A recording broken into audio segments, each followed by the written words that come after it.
there is more to you than just what you see right now. Yeah, this might be the last one. Who knows what I'm going to say? That was the shift. That's why I wrote the book. To the greatest podcast of all time. Cheers.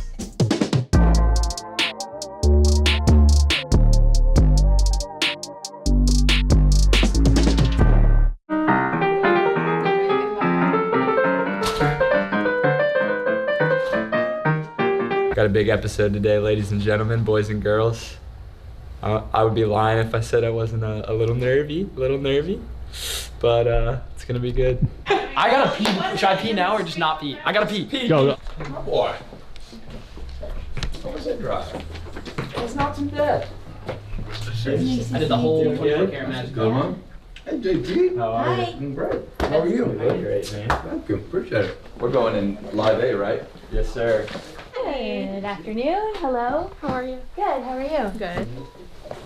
Welcome to another episode of the YTH Nation Podcast. Today we have a very special episode, but before we do, we just want to introduce the one, the only Elijah Furtick, who's back from college to continue hosting. Yes, Elijah, sir. You feel good? I feel great. You feel ready? I'm hyped. This You're is hyped? the most hyped I've ever been for an episode. Woo, baby. I'd say, I mean, it's easily our biggest guest. Right. But Oh, easily. the layers going on here are crazy. That's what I was thinking about before the pod, because he's my dad, Right. my pastor, your boss, And your dad. And my Surprise dad. revelation. Yeah. spiritually. Do you want to introduce our guest today, man? We have the one, the only, the greatest dad of all time, greatest preacher of all time, New York Times best-selling author, Grammy Award Come on. winning Come on. songwriter, the man, the myth, the legend, Pastor Stephen Furtick. Let's in the go. house. Thank you. Oh, man. Oh, that's So so good to nice. have you. So Thank you nice for to taking have the your time. son.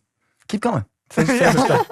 How many more Continue. of those you got prepared? We've got time. As long as you don't tell me to stop, I can. Don't stop. Don't stop. I love You ever seen that. somebody go like, stop.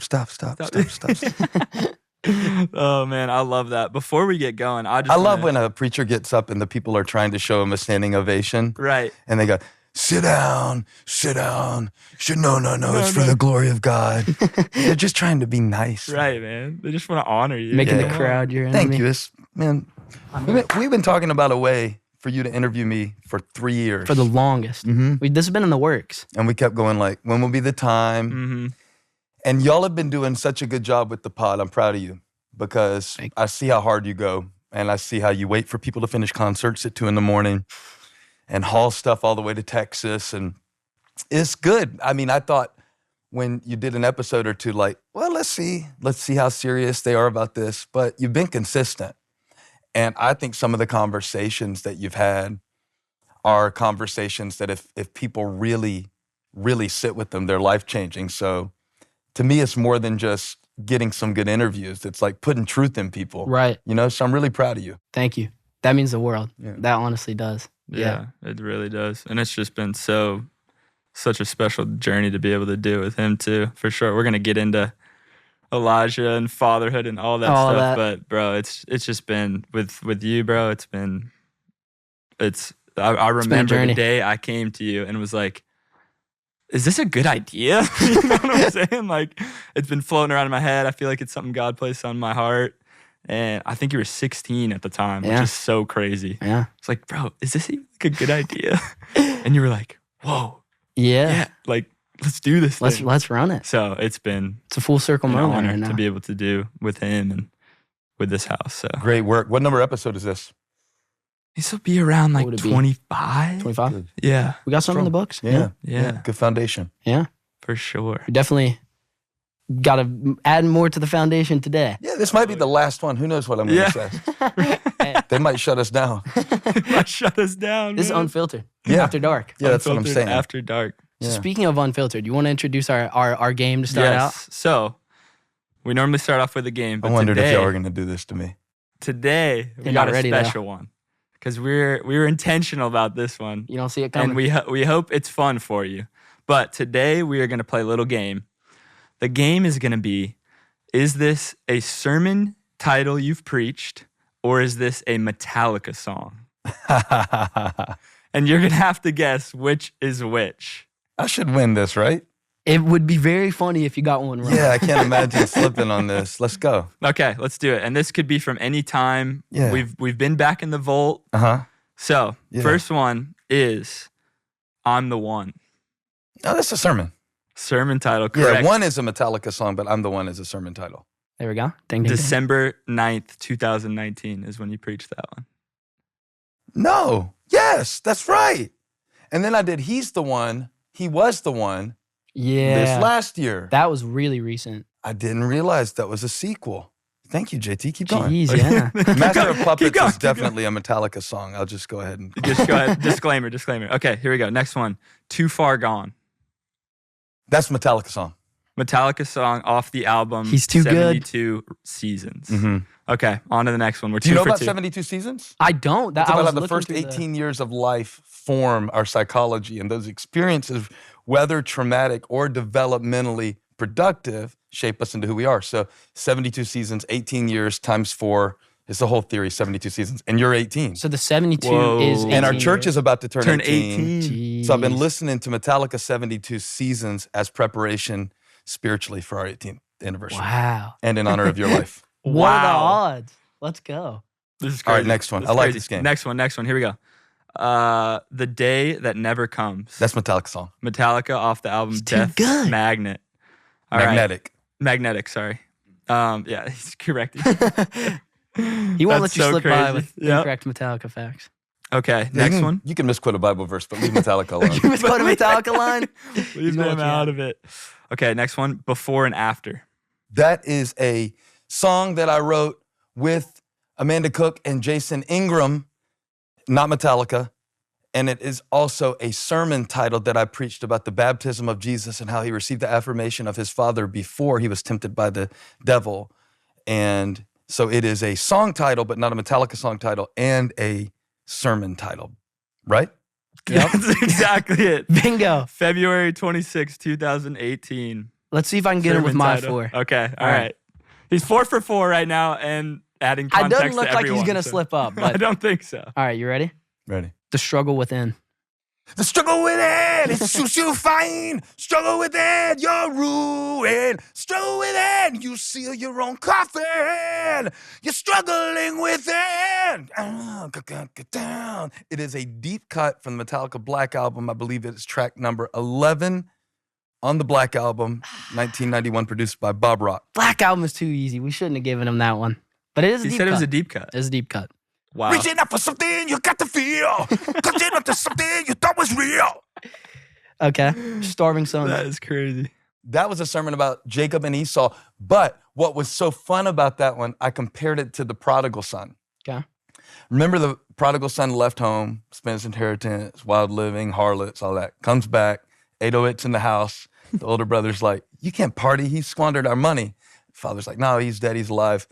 And the son who had stayed home said, I've been living with you this whole time. You never grilled me any hamburgers. You never gave me a cookout. Right. And the father said, son, you're always with me. All that I have is yours. And I talked about, isn't it a shame that he was living in the house with the father and starving? The one that left the house was starving because he left the father. But some of us, we're in church, we know God, We're still starving. and we're still starving because we can't receive what God has for us. And that was all the way back in 2014. Was it? That the selfie? July 31st. July 31st, That's the 2014. selfie series? Yep. That would have been the time frame. Yep. Dang. But I thought it was cool because then I started studying all the different father, sons, twins in the Bible, Jacob, Esau. And I thought like the prodigal son story was kind of a retelling of Jacob and Esau because you have the older brother, Esau, who should get the blessing. Yep. The younger brother gets the blessing.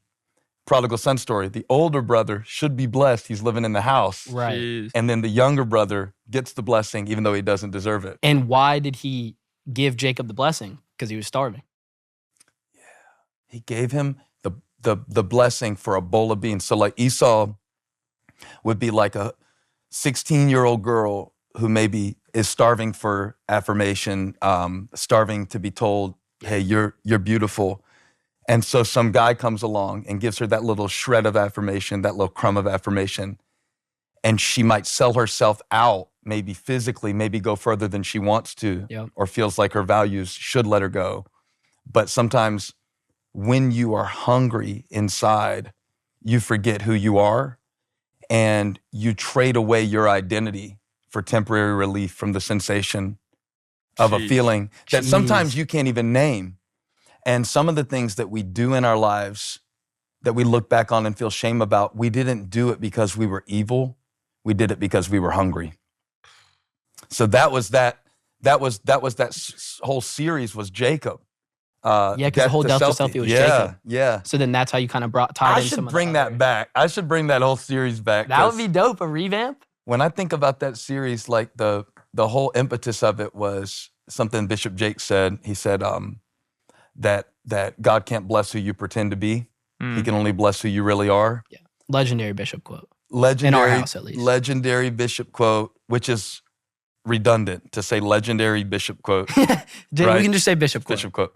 But yeah, it was really cool to go through Jacob's life because he kept pretending to be his brother Esau. He kept thinking that, if I do this, I'll be blessed. I'll wrestle with God. I'll be blessed. And then when he finally let go of who he thought he needed to be blessed and said, I'm Jacob, then God really blessed him. So that was a good series. I have really good memories of that series. Yeah, I would be so hype if you did a revamp of that.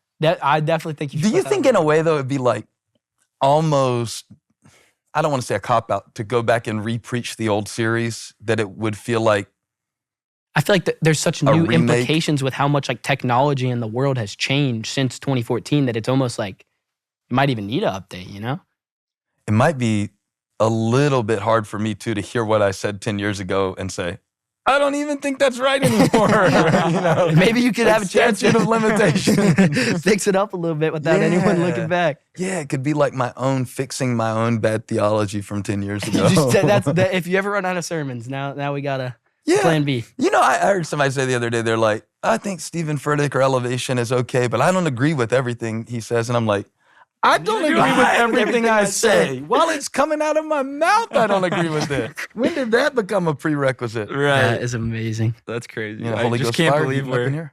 here. Yes, I'm getting hot. We're already heating up, Warming and we're up. only on the game. We're only on the already getting game, into man. it. I want the whole game. Okay, the thing that should not be That's a Metallica song.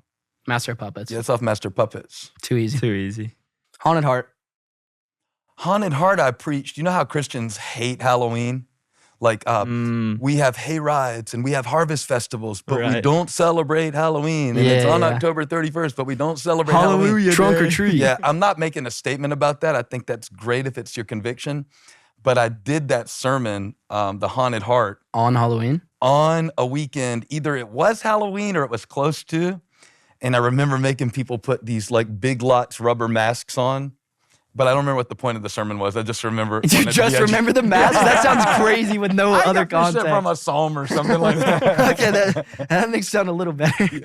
Oh my god. That one was November 2nd, 2005. November 2nd. Yep. So a little post-Halloween. Yeah, little That's an post Halloween. OG sermon. That's like right when the church started. Well, if Halloween is coming up or Halloween has just passed, you always get to make this joke as a preacher, okay? So Yeah. any aspiring preachers, just take note. Right. You get to say something like, hey, Halloween is actually a Christian holiday. Every Sunday, we wear our mask and pretend to be something that we're not. And you know what I'm saying? Yeah. And then it's always yeah. a little bit of a preacher line. That's so hilarious. funny. Yeah.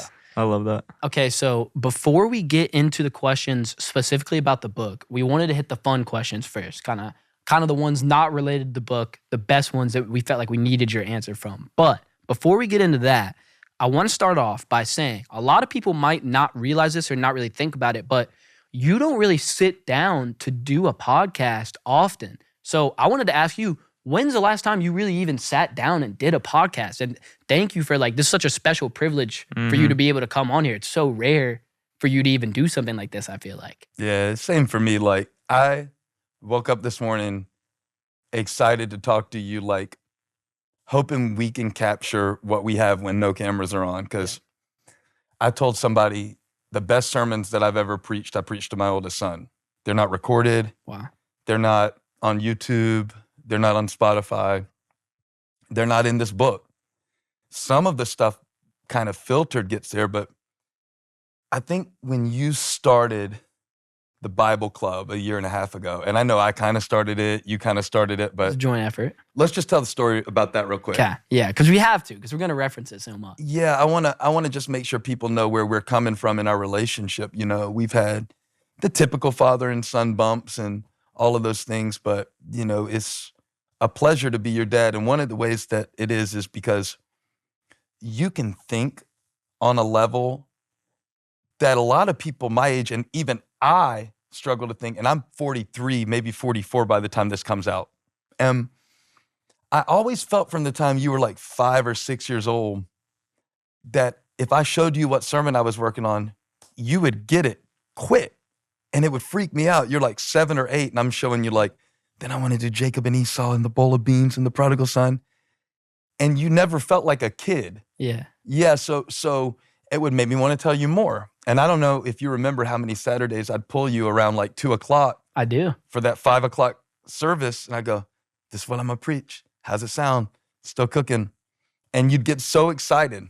And I think it was a year and a half ago when you and Kelsey were reading a chapter a day because you were like, I need to read the Bible with my girlfriend. That's what you're supposed to do. I think one of the podcast guests had said it was when we had the Maddie pod. She was like we asked her, what do you look for in a man? She was like, I need a man who's like the spiritual leader in my relationship. I was like, dude, I gotta lock in. I gotta start some type of plan. Genesis. So you're like coming to me, you're like, me and Kelsey are reading a chapter a day and we're gonna go straight through from Genesis. And I'm like, son, you need to start with John. You need to go to the New Testament. You know, you need to read Philippians or Psalms or something. You're going to really get bogged down in the New Testament. You're like, no, so I want to do it. I want to see what the Bible's really all about, how it was originally put. I want to follow the storyline in the order. So I'm like, all right, do it. And you came to me one day and you're like, Dad, the Bible's getting real weird. I'm noticing some things in the Bible. Bible's kind of R-rated. It's kind of twisted. I said, where are you at? And you said Genesis 18 or whatever it was. And you said somebody's wife is sleeping with the Pharaoh, and he said it was his sister, and it's like, I thought it was just incest. I don't know what's happening. And I said, okay, what chapter was it? And you told me. And that night, I just went in and wrote a little sentence, and I said, Genesis 18:3 or whatever it was might mean this for us. So that's our key verse just to help us. And it was a sentence. Remember? It was so small. Super short. Yeah. And you and Kelsey texted me back and you were so fired up. You were like, wow, you know, mind blow fire emoji. Like, this is the greatest thing ever. This unlocks it. You're brilliant. You're a genius. And honestly, it fed my ego. I'm like, all right, I'll send you another one tomorrow about Genesis 19. See how you like that? And you know, because men are like that. If you'll reward us or encourage us, oh yeah, we will lift a car and it on our finger if you tell us, oh, you're so strong. So honestly, that's how our thing started. And then it was Genesis 20, 21.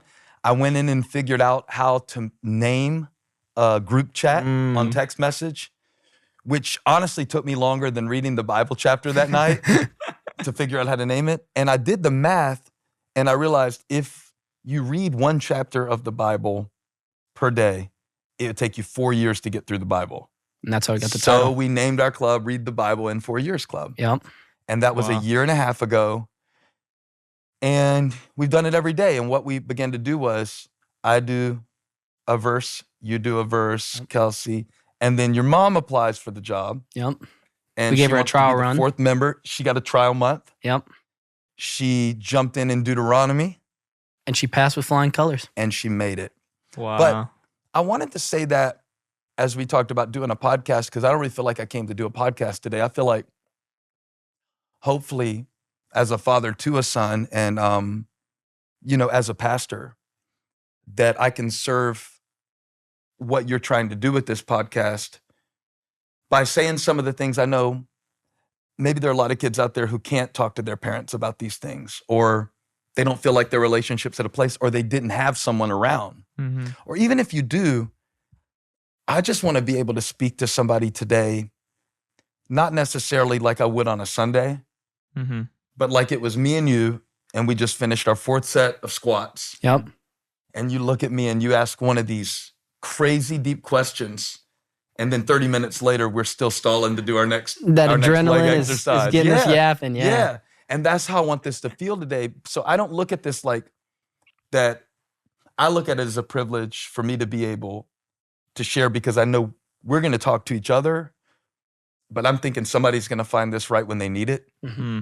A year from now, sitting there listening all alone and go, that was for me. God spoke that to me. So yeah, not only is it rare that I go on a podcast, but I've never been able to have this kind of conversation with you in front of people. So this is a big day. And that's crazy that you say that, because literally on FaceTime last night, we were going through all the questions and everything, preparing. And that's the main goal that we said, is like, we just want to create a space for people to be able to see the side of you that they don't get to see. The side of you when we're just in the pound, chilling, just talking, like that side of you that we never get to capture. So I'm fired up. I think we're gonna showcase it pretty well. Yeah. Yeah. That's beautiful. Well, I'm so excited you're here. And just some more of the lighthearted questions. I feel like you are such a intentional and disciplined person. So I was wondering, and maybe a lot of people out there are, what's like your morning routine? What's kind of your day-to-day look like? Can you walk me through that? Because I know you guys would always used to work out together in the morning and stuff like that. And then he left me. And then he left. And he abandoned Unbelievable. me. And so now I sleep till noon. I have no motivation. When you went to college, honestly, there was about 2 weeks where I went down and did my workouts in the dark with no music. I didn't even put on shoes. It was so sad. I missed you so much. Oh. And yeah, so that's that. The funny part, I was tempted to laugh when you asked that, not because of your question, but a while back, I realized I'm a collector of ideas, whether that's ideas for sermons or songs, or if somebody tells me, hey, you should listen to this or you should watch this, I'm always collecting. And so there's a lot of stuff out there about morning routines. So through the years, I've added a lot of stuff to my life. And I was having this slump recently, and I was like, let me just write down all the morning routine stuff that I know. And about 15 minutes later, I was still writing. It became the longest list, and I realized if I did everything that is on this morning routine list, Right. it would be 3 p.m. And I was still doing my morning routine.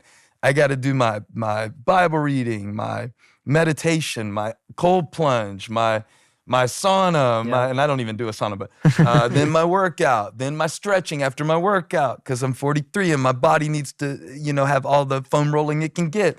And then I'll have to do my morning pages for my creativity. And then at the time, I was teaching every day to the camera just as a way of preparing my own heart and stirring up my own spirit. And I wasn't even posting a lot of the stuff, but I was just doing it for a discipline. And I realized that all those things were not necessarily everyday tasks that I had to accomplish. They were just tools that I could use to get my mindset right. Yep. So I don't have a routine, this is it every day. Most mornings I work out, okay? While I'm working out, I'm thinking about this. I'm going on the podcast today. I wonder what we'll talk about. Can I say, every single waking morning of his life he works out. That is the biggest underplay I've ever heard. He does not know how to take a rest day. Yeah.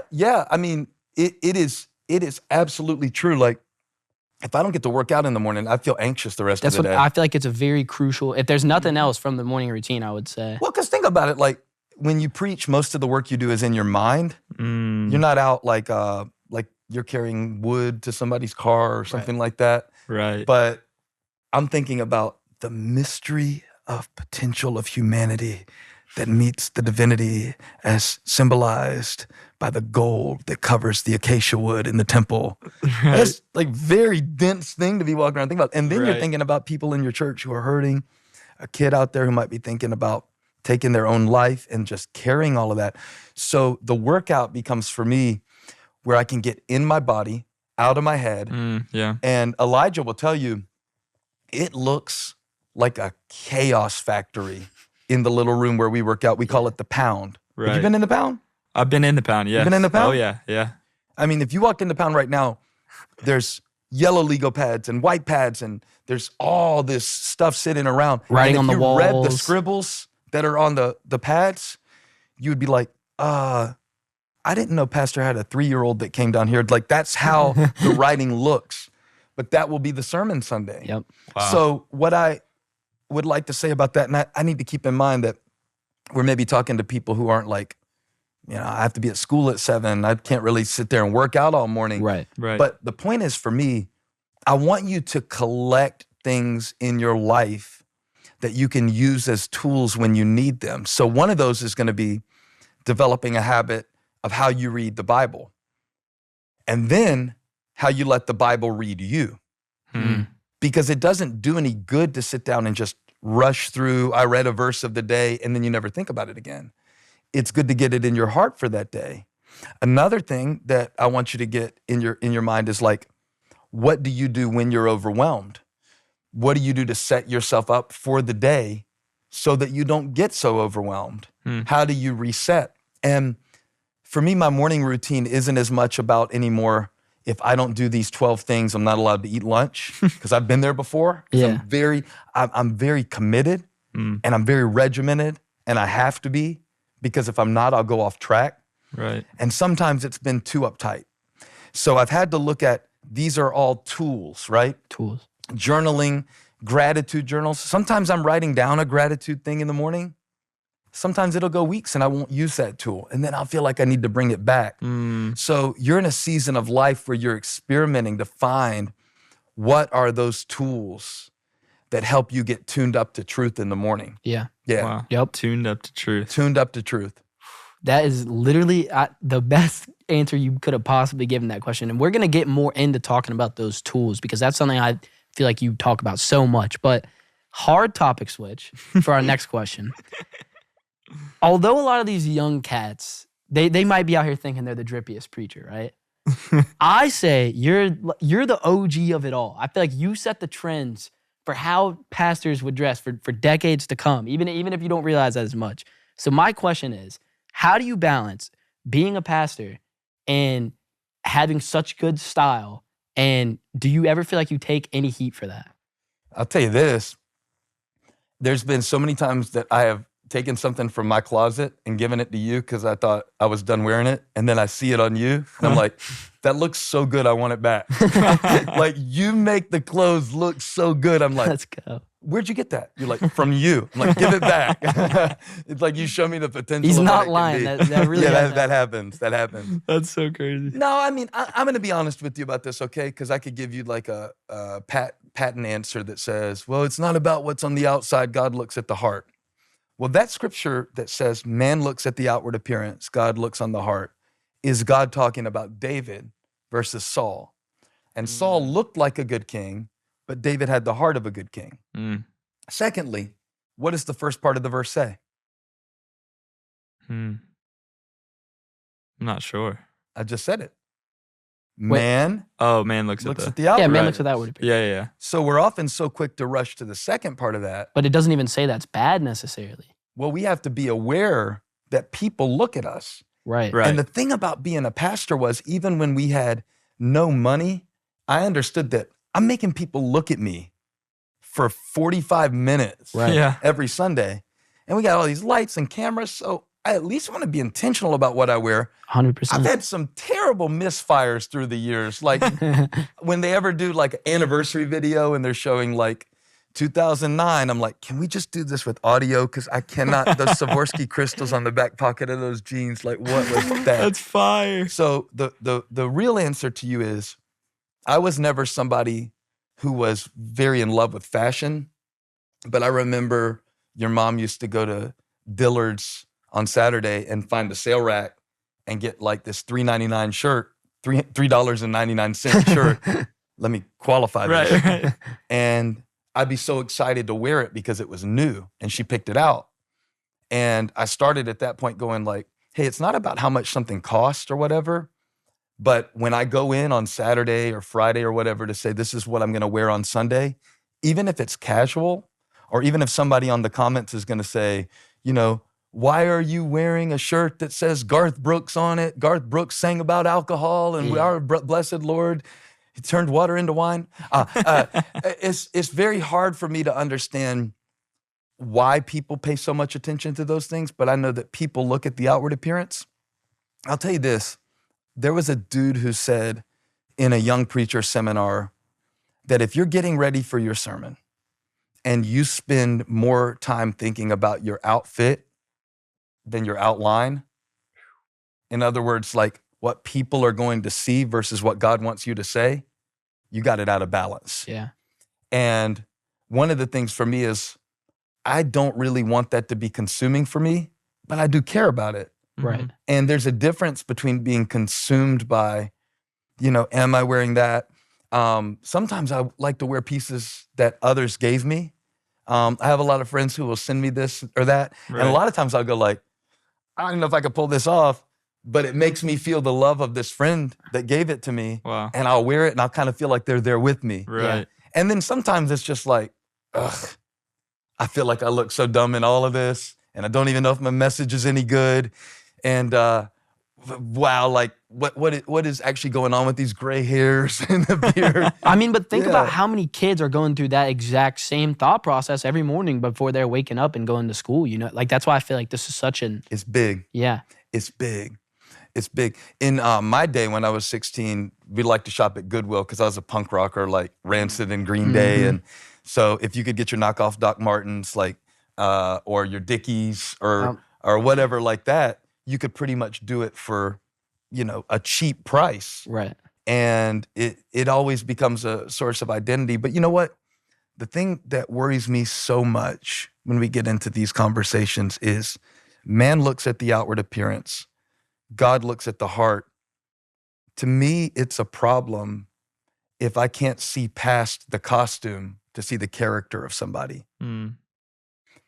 Holly and I talk about this all the time, JT, that all of this stuff that we put on is costume. It's all costume. Mm-hmm. Like, I don't honestly understand half of the stuff y'all wear.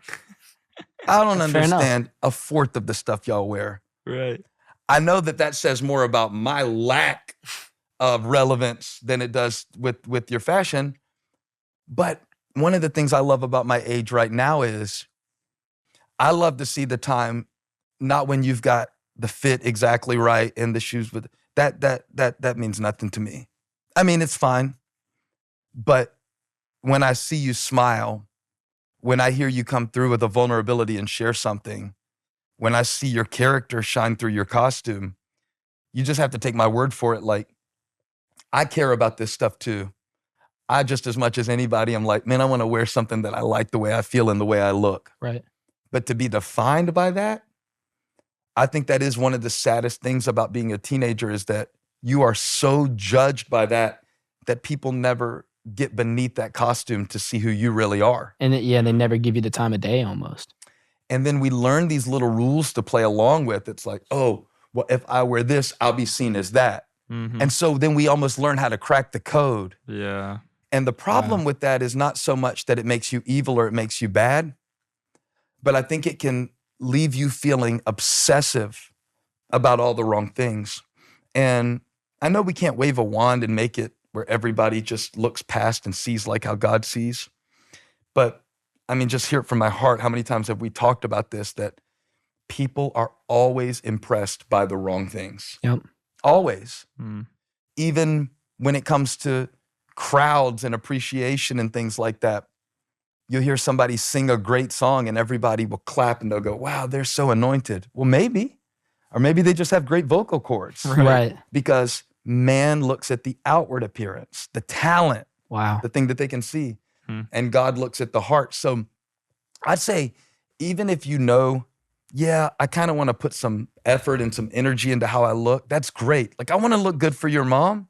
Right. I want to look good for her. I want her to look at me and be like, yeah, Seth, Derek, take that. Those are the boys that she talked to.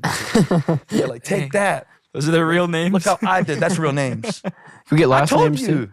This is the podcast to end the Youth Nation podcast. We're airing it out. Yeah, we're airing it out. We're doing it all. But I want you to see the balance in that. Like, I get it. I get it. Right. But for me, it's not about how much that cost or or how much that didn't cost. It's about, is it consuming me? Right. Because it's just a costume. Right. Jeez. Costume. Jeez. It's a costume. That's crazy, man. And I knowing love that, then you realize, well, that's a part of it, but it's a costume. It's Right. not me. Right. It's a costume. And even if you just know that at age 15 or 50, you're ahead of most people. Because for some, it's not clothes. It's going to be like their house, their car. It's going to be something that you're going to use as a costume. Always something. To try to set yourself apart and elevate yourself. But realizing that that's not the true you, it sets you apart in so many ways. And that actually is the most confident person you can be. Yeah. Someone that knows that this is a costume and who I really am is made up of something so much more valuable. Right. I don't need this almost to validate me. Yeah. That's yeah, not where it and then comes being from. honest enough to go, but I still like it. I still like it. And I yeah. still do it. Right. I was listening to a preacher one time and he was like, it's not about the boots. It's not about the jacket. And he was wearing the boots and the jacket that he was saying it's not about.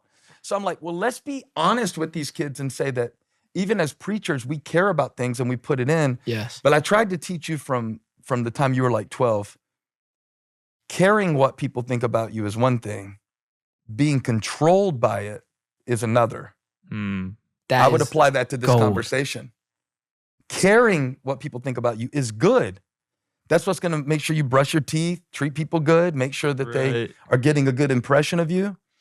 But if you are controlled by it, then I think it becomes idolatry because that person's opinion becomes your God. Jeez. Wow.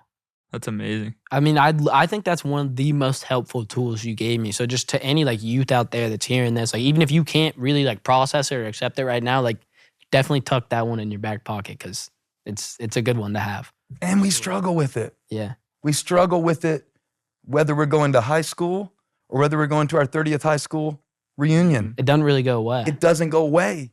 So that's part of what God uses to grow you in your life is to notice like, okay, maybe every day, every week, every month, every year, I'm a little less controlled by it and I'm making progress in it. But go easy on yourself too because people are brutal and I know that they are. So I hope that's kind of what you were asking me. I didn't mean to take it so deep. No, I feel like you're unlocking this deep thing in me. that I'm was- freaking out on this and I'm couch right scared now. because we're on the fun question. We're on the fun we're on questions. the icebreakers. Who only knows what's coming up? I don't care though if it's 3 parts, if it's whatever happens here. Right. I want somebody to hear the things that we can't always break down because, you know, to sit there and break that down in a sermon, it would take your entire clock. Right. But just maybe even to hear that, okay. I always hear people say, as a Christian, I shouldn't care what others think about me. Only God can judge me and only God matters. Yes. That's not realistic to live that way. Yes. Of course you care what people think about you.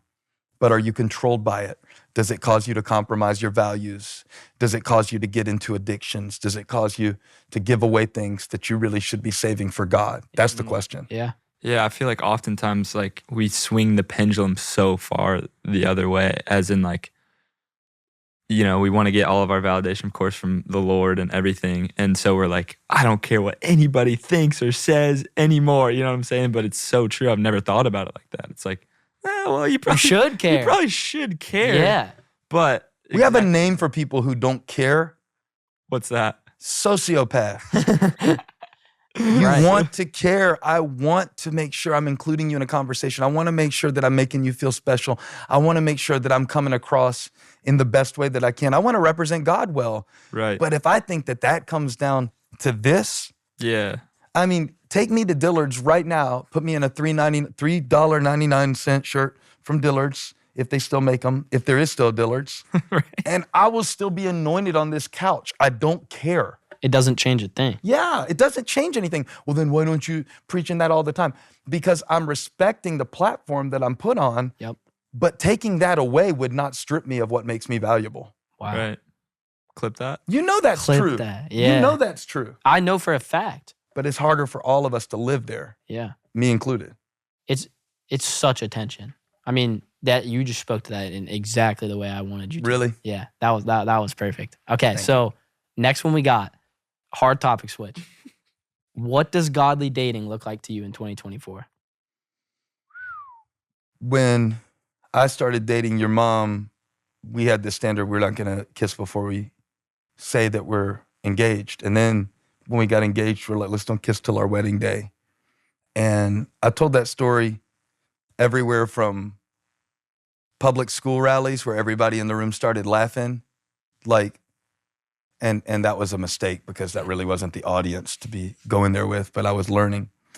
And I told that story to you as an example, not that that should be a standard, but I think that the standard that you set is indicative of the value that you ascribe. So I'm gonna give you an example for that. There are certain things in my life that are really locked up, physically, spiritually, emotionally. And there are certain things in my life that are out in the open, okay? What concerns me the most about if I were dating in 2024, and I know it's a broad question on purpose, because you just want me to take this wherever wherever I feel led to take it. Exactly. I feel that without setting your standard by the Spirit of God, you are going to be completely and totally lost, not only when it comes to social media, not only when it comes to different sexual things that are now way more prominent, because it has changed a lot, but inside of yourself. And one of the greatest things about standards, like godly dating, or back in the day, man, there was a whole movement in Christianity right before we were dating called I Kiss Dating Goodbye. And it was dating in itself is a sin. You need to have courtship. Yeah, I've heard of that. There's like a book about that, right? Yeah, and it is actually a beautiful, beautiful concept. And there was nothing wrong with the idea of commitment, because the premise of it was the way that we do dating in America doesn't prepare us for marriage, it prepares us for divorce. Whoa. So, you try it, you don't like it, you move on, you try it, you don't like it, you move on, you try it, you don't like it, you move on. The problem with that became, though, that then we got in this battle about, okay, well, I'm not dating for a year and now I've still got all these desires, and what do I do with them? Right. And it didn't really solve anything. It just basically was like mopping up the floor rather than fixing what was busted at the pipe. Wow. You know the analogy I'm saying? That's a crazy analogy. Yeah, because anytime we just make it about rules, then we've missed the heart of the relationship. Right.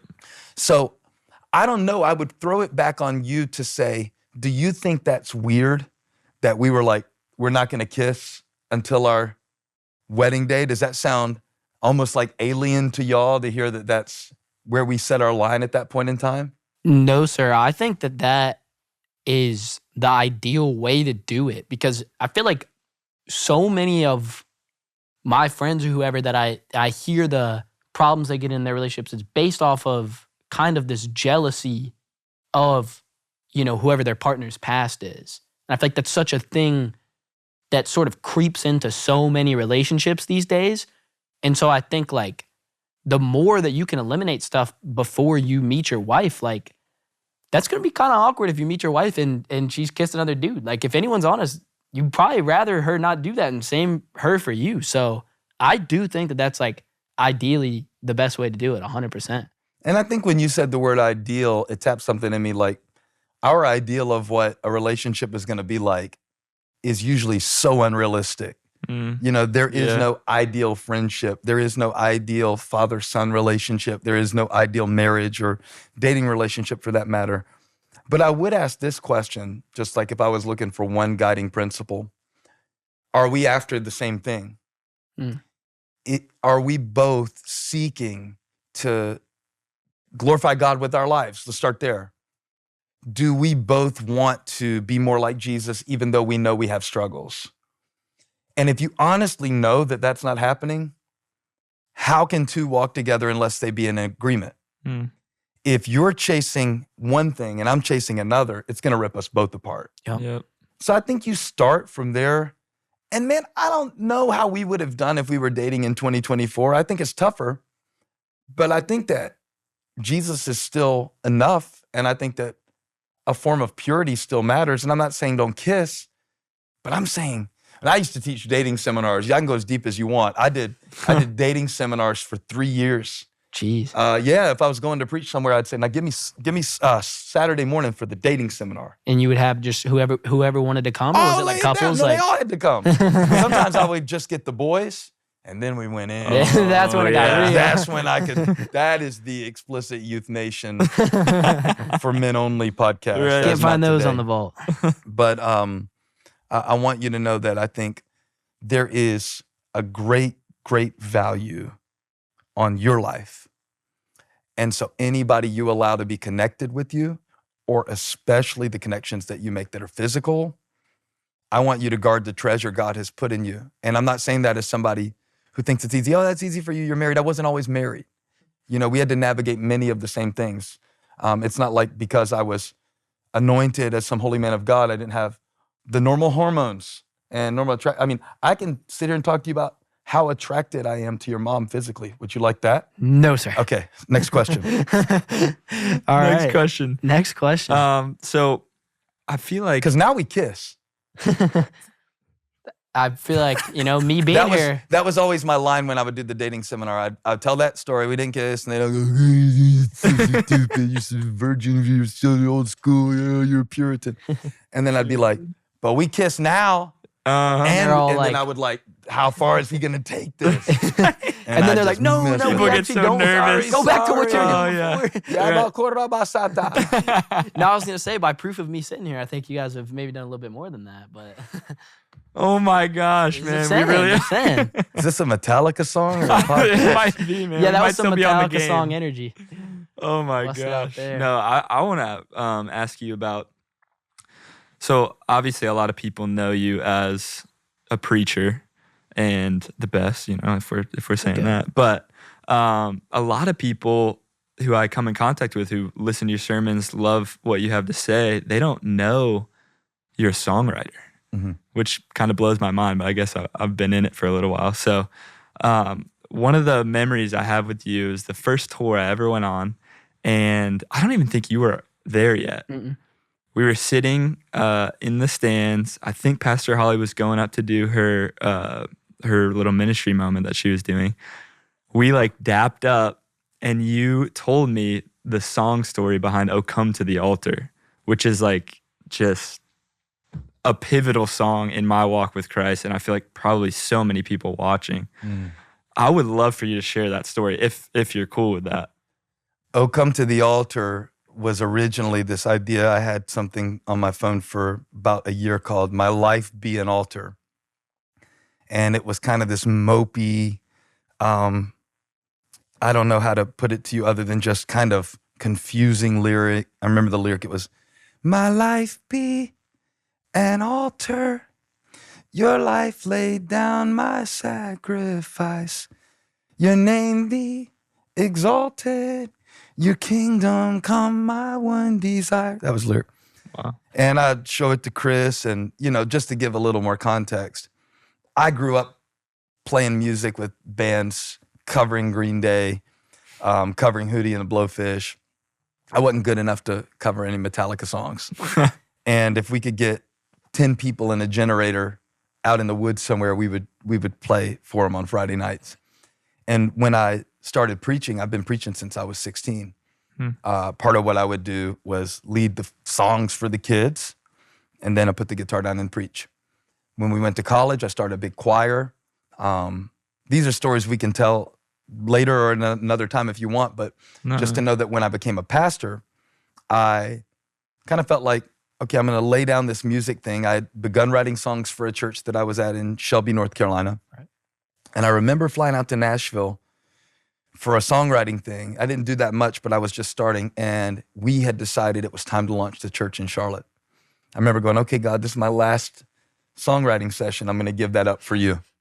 Isn't that funny? So it's actually anointed that you asked me about "Oh Come to the Altar," because think about that song. Now, through the grace of God, I've been able to write a lot of songs, and some good ones, with a lot of amazing songwriters, internally, externally. It's a dream come true. And I thought I was giving that up for God. I thought I was putting that on the altar. I thought I was giving that up to be a pastor. Okay, God, I'm sacrificing this for you. Well, it turns out God's like, oh yeah? What if I let you work with some of the most amazing people in the world, give you a church that will birth songs that will go around the world? And that song specifically, "Oh Come to the Altar," is a great example for times in your life where you feel like giving up on something, okay? Because that song sat on my phone. Here we go. I would show it to Chris. I would show it to this person, and they would try to work on it. It never went anywhere.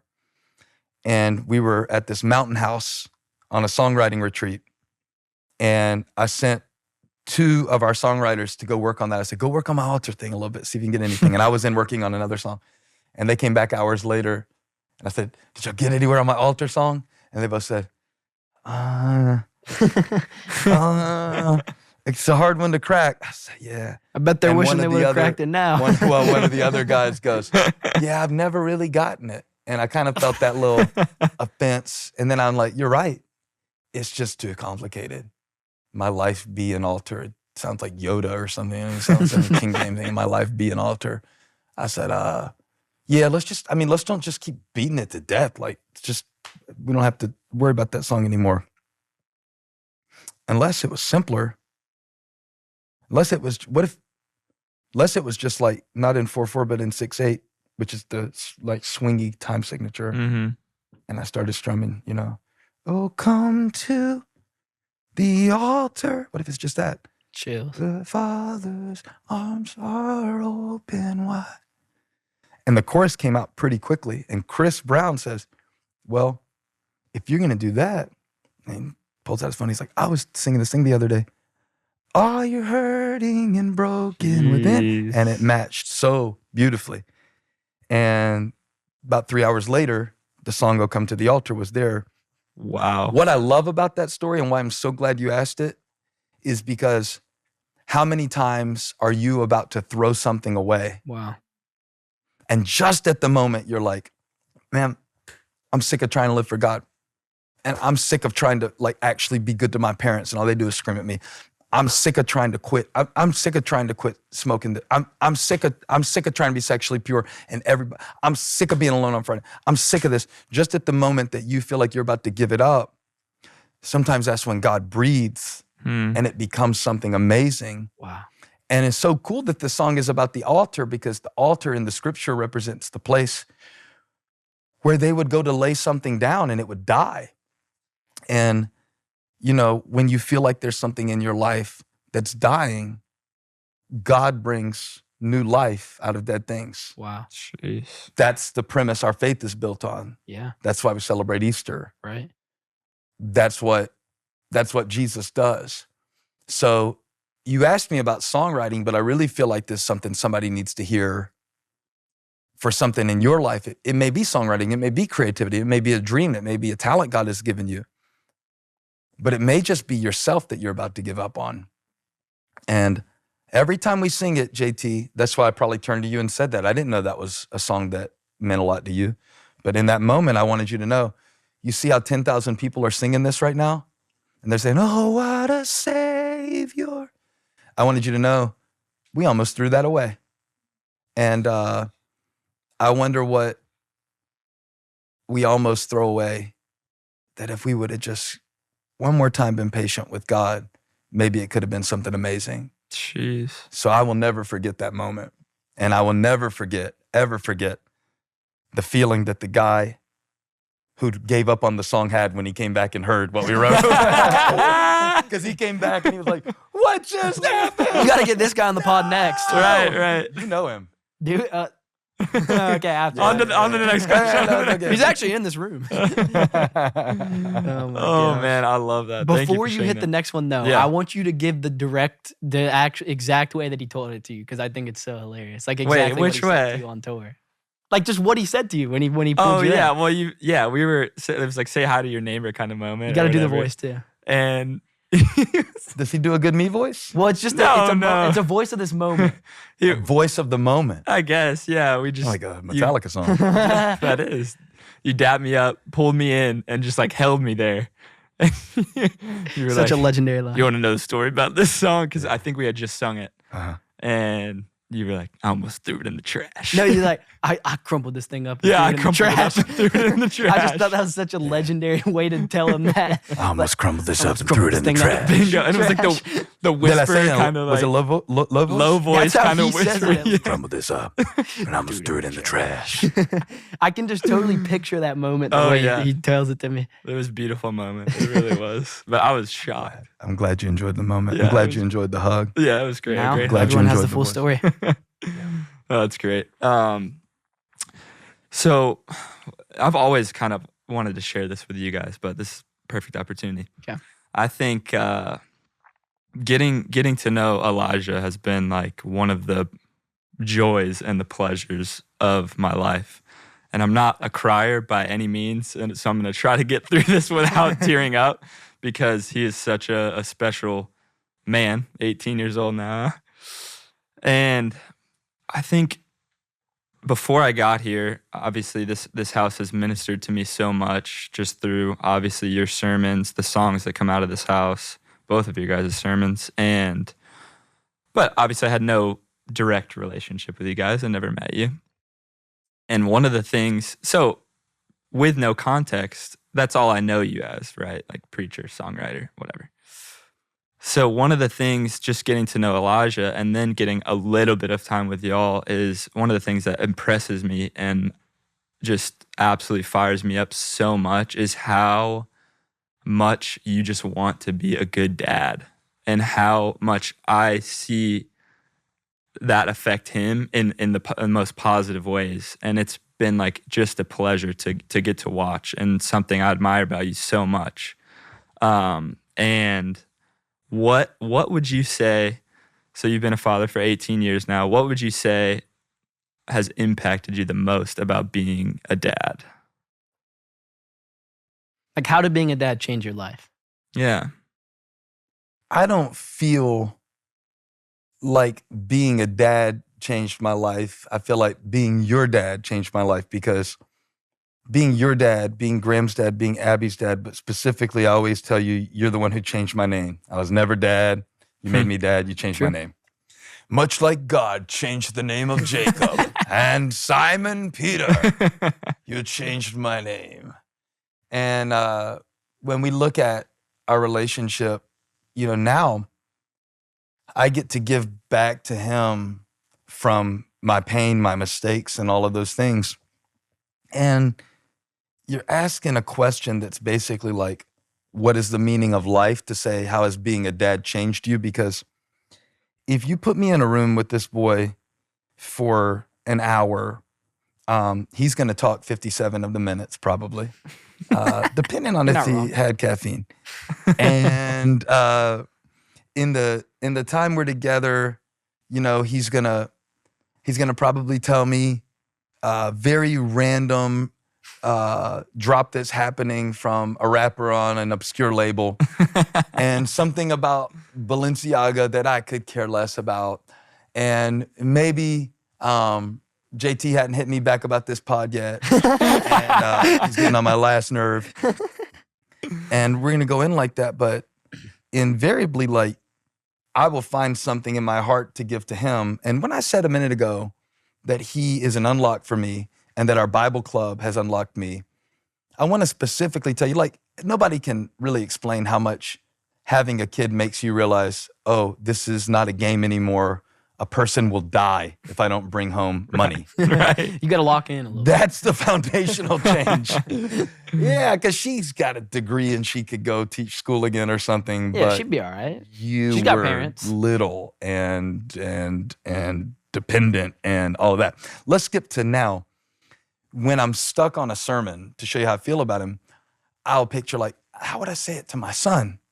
If I'm looking in my life to give myself advice, what would I tell him? Now can I tell me that? So it basically reparents you to parent them. Jeez. Good Lord. And the heaviness that you feel will remind me of my own. And the times where you call me and you're like, I don't know if I can do this. And I'm like, come on. Yeah, I don't know if I can do stuff either. Right. And it forces you to be honest. Mm. And it keeps you from getting to live in this pastoral ivory tower where you show up and tell everybody Philippians 3:13 on Sunday and give your neighbor a high five.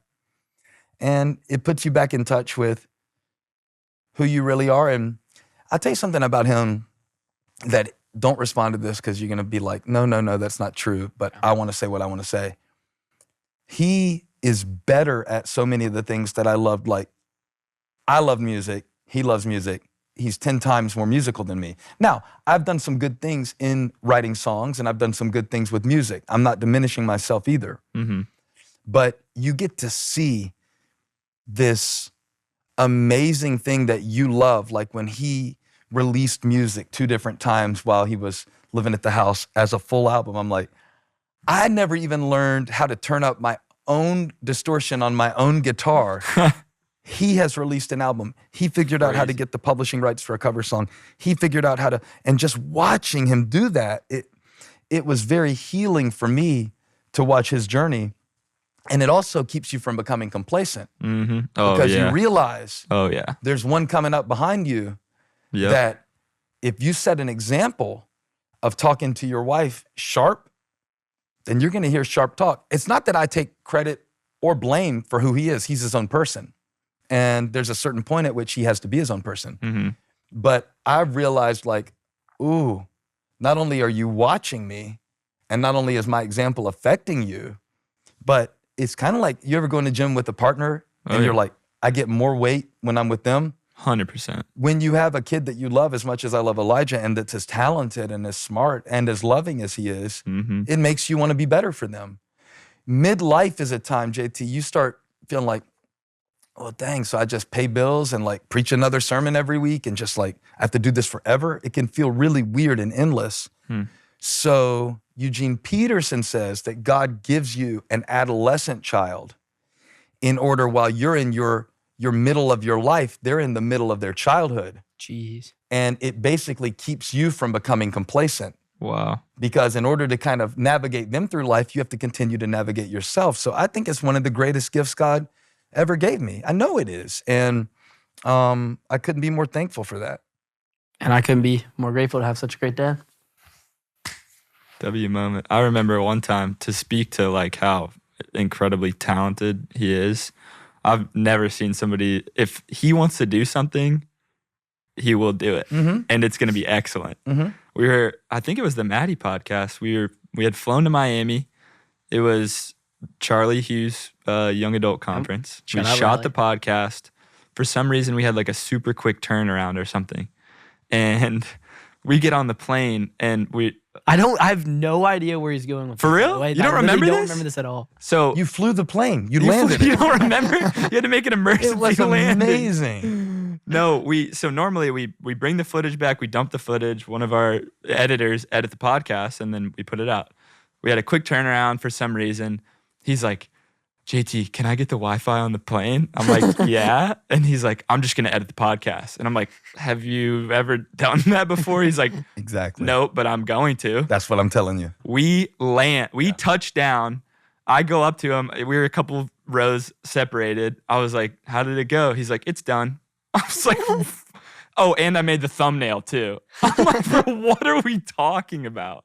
Yeah. It's actually times. insane. Good times. Can I share with them a little bit of what we encountered with criticism and the lessons we walked through there together? Absolutely. There was a time when he put out his music that some of the lyrics created a controversy and someone said this and that.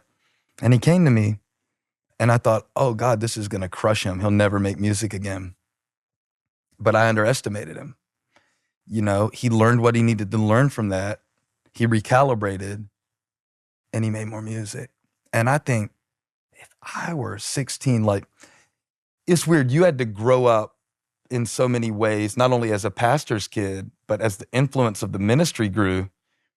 People have sometimes a weird expectation of who you're supposed to be because of your last name. Right. And I remember one time us going to IHOP together on a particularly bad day when you were pretty little. And you came to me and you were like, why do people just call me Stephen Furtick's son? Am I just Elijah too?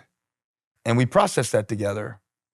That was so mature of you to even know to bring that up, because a lot of people would have responded to that basically like with total rebellion. Right. But we ended up at IHOP. And it was one of the best mornings of my life. And I don't know if you're doing it just so I would pull you out of school because you ended up getting to skip school. I don't know. You are smart enough to pull that very move. Blessing of both, you know. Blessing of both. But whether it was that moment when you were maybe 10 years old or whether it was the moment when I watched people who maybe were saying things about you because of how they felt about me, and to watch you walk through that taught me.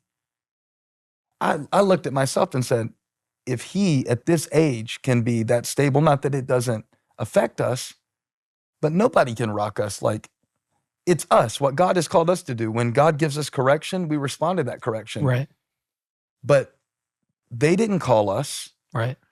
And they don't get to cancel us, no matter what the situation is. And I'm not talking about one individual thing. I think there is a fight in him that I admire. And there's a fight in me for him that I feel like is very unique, not only to the father-son relationship, but to our bond. So it's a cool thing. I'm glad you see that in him. To me, it's very obvious because I've lived with him. I watched him go, I'm going to start a YouTube channel and show people how to make beats. I'm like, yeah, right. And then I'm like, my son's on my phone. His YouTube channel just popped up in my algorithm.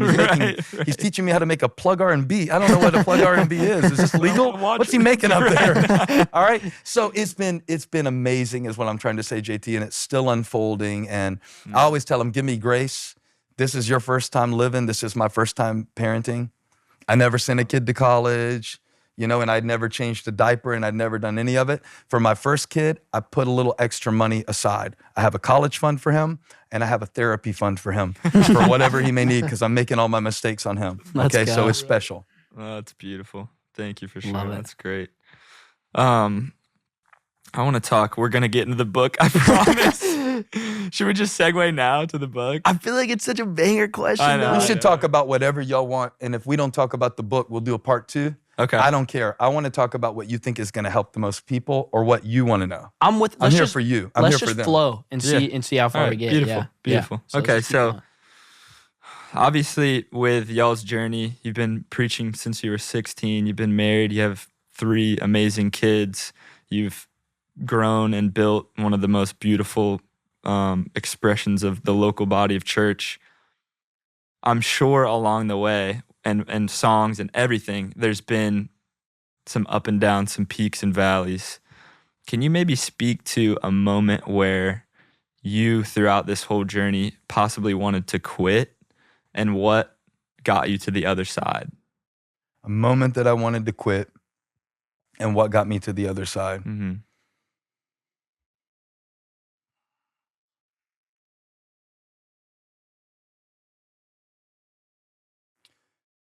The only thing that's made me ever want to quit doing this is the feeling that I wasn't good enough to do it. It was never that I stopped caring. It was never that I thought it wasn't worth it. It was never that I thought, oh, it's so hard, poor me. It's the feeling that I've had over and over again that what I've been called to do, to speak to people's relationship with God on behalf of God to people, is so overwhelming to me. And you think about this. If your job is to speak for God, how many times out of 10 are you going to fail in some way? Probably a lot. The answer is 10. If your job is to speak for God, if the standard is tell the people what God wants them to know about the eternal mysteries of his kingdom and his love for them, you're going to fall short by at least a lot every time. Right.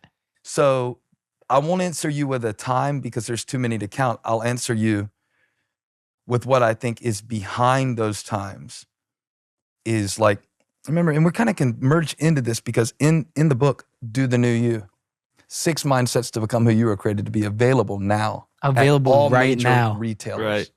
DoTheNewYou.com. I tell one of the main stories about Jeremiah 1:6. And pull that up real quick, Jeremiah 1:6. Because I want to make sure I get the context exactly right. You want the NIV? Yeah, NIV. Got it. Read it for me. Then I said, but Lord God, I don't know how to speak. I am only a boy.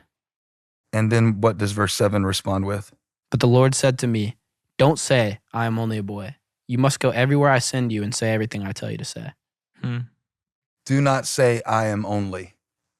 Wow. That's a really key phrase because that's the language of limitation. Do not say, I'm only. Now, for Jeremiah, it was his age and his ability to speak.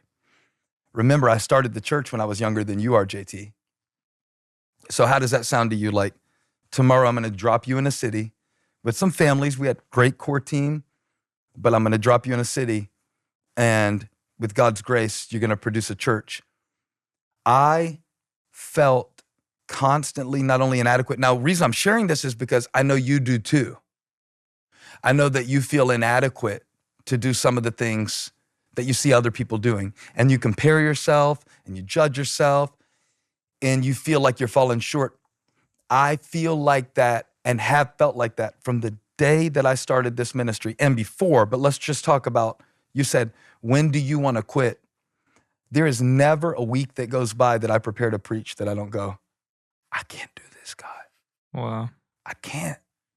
So it's almost more of a constant battle with that idea. Like, let me tell you the times that I don't feel like right. that I'm not worthy. That would be easier than the times that I do, because I do have a confidence that comes from God when I do what I'm called to do. I have moments, even today driving in, I listened to a song that we wrote with some folks this week that I really liked. And we were getting out to come in and do the podcast, and we were pulling in, and your mom went to get out so we could be on time. And I was like, no. They can wait. I don't need to hear the last 2 minutes. And I said, this is one of the best songs I've ever been a part of writing. And I always feel that way right after I write a song. And we'll find out if I'm right. But there are moments of pride. There are moments of godly pride of saying, that was amazing and that was incredible. And I feel very good about that work. And wow, that felt like God flowed through me. But I don't want you to think that doing something for God means that you're always going to feel that you're the best candidate for the job. And this is where Pastor Holly's amazing, because 3 years into the church, thousands of people are coming.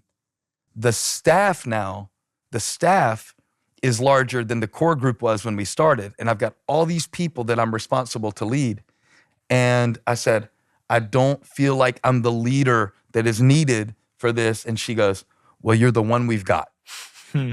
And that has gotten me through so many times. Like, do not say, I am only a boy from Monk's Corner. Like, I put you in a small town. I grew up in a small town. The town I grew up in had less people than the church that I pastor today. So I'm no stranger to that intimidation.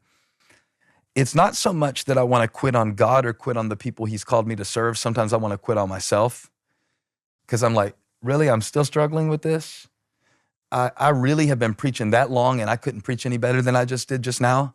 So I'm very hard on myself. And that's something that, again, God is dealing with me about. And I'm distracted because Abby just walked in. Hey, baby. And yet at the same time, something in me won't let me quit. Something in me, just in the moment, God is so good that just at the moment you think, maybe I'm not the one for this. Maybe I have used all of the fuel and the anointing that I have, and maybe my best sermons are behind me, or maybe my leadership can't take us to this level. God will send a little confirmation. God will send somebody to say, when you did elevation nights in Kansas City, I need you to know my wife had been not only battling with clinical depression, but had suicide attempts. And that night she was set free from her depression. And that was a year ago. And she still has some lows, but everything changed that night. God really broke through, and she's not the same woman. Wow. And you'll go, Kansas City.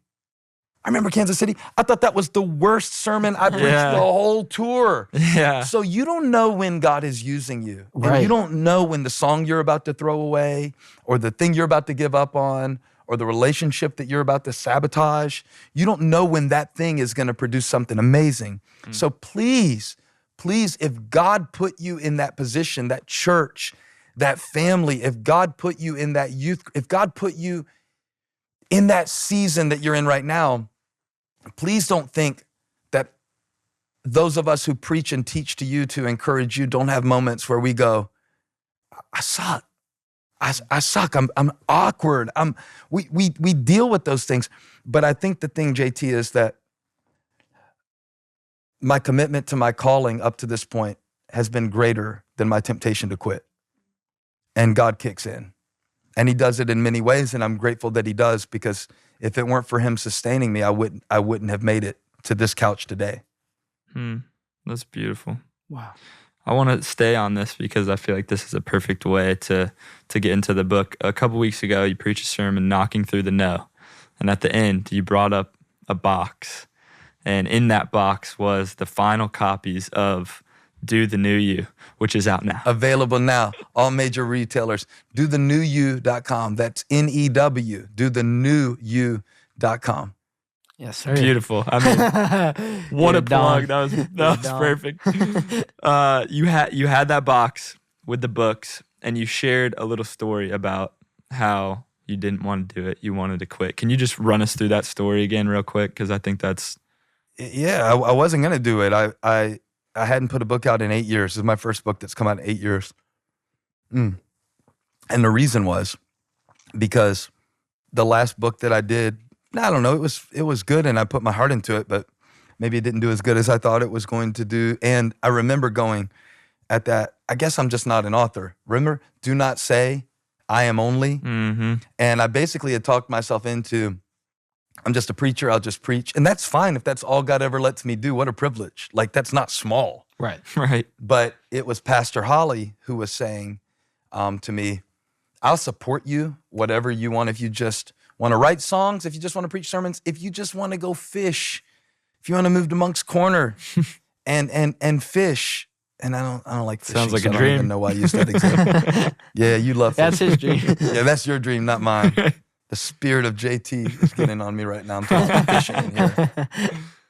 And she said, but I do believe there's more in you. And I believe that there are more books in you. When somebody sees something in you that you don't really see in you, you think that's going to feel amazing. It can actually make you angry. Right. Or afraid or shy.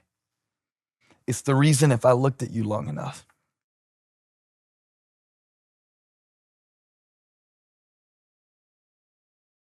How long can we do this before one of us turns away? We used to do this when And- I was younger. Staring contest. Yeah, we've had many staring contests, and I think I just broke eye contact. So you're doing a great job. We do staring contests differently in the Furtick household. We do break eye contact, not blink. So it's a much longer form of the game. There's various forms of torture I can teach you about in our parenting seminar.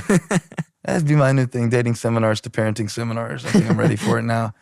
And when your mom sees something in me, sometimes my first response is like, but you don't know what it's like, and you don't understand, and I know you say this. So we were joking recently. She said, I think more people are thanking me for having you write this book than they're thanking you for writing it. And I'm like, I know, and I'm sick of it. This is ridiculous. I write the book and you get the thanks, but she deserves all of it, because the thing I was trying to illustrate is that sometimes maybe God will speak something to you and you'll think, like, when God speaks, the proof that it's God it'll feel good. Like, oh yeah, I agree with that. No. I want you to look for the places where there's something that's being said and something in you knows that it's true, and your first instinct is almost like defensive. That is usually what the voice of God makes you feel like. Jeez. When Jesus came to the disciples on the lake, he came walking out to them and they were like, it's a ghost. And they were afraid. So you'd think if Jesus is coming and you're in a storm, you'd be encouraged.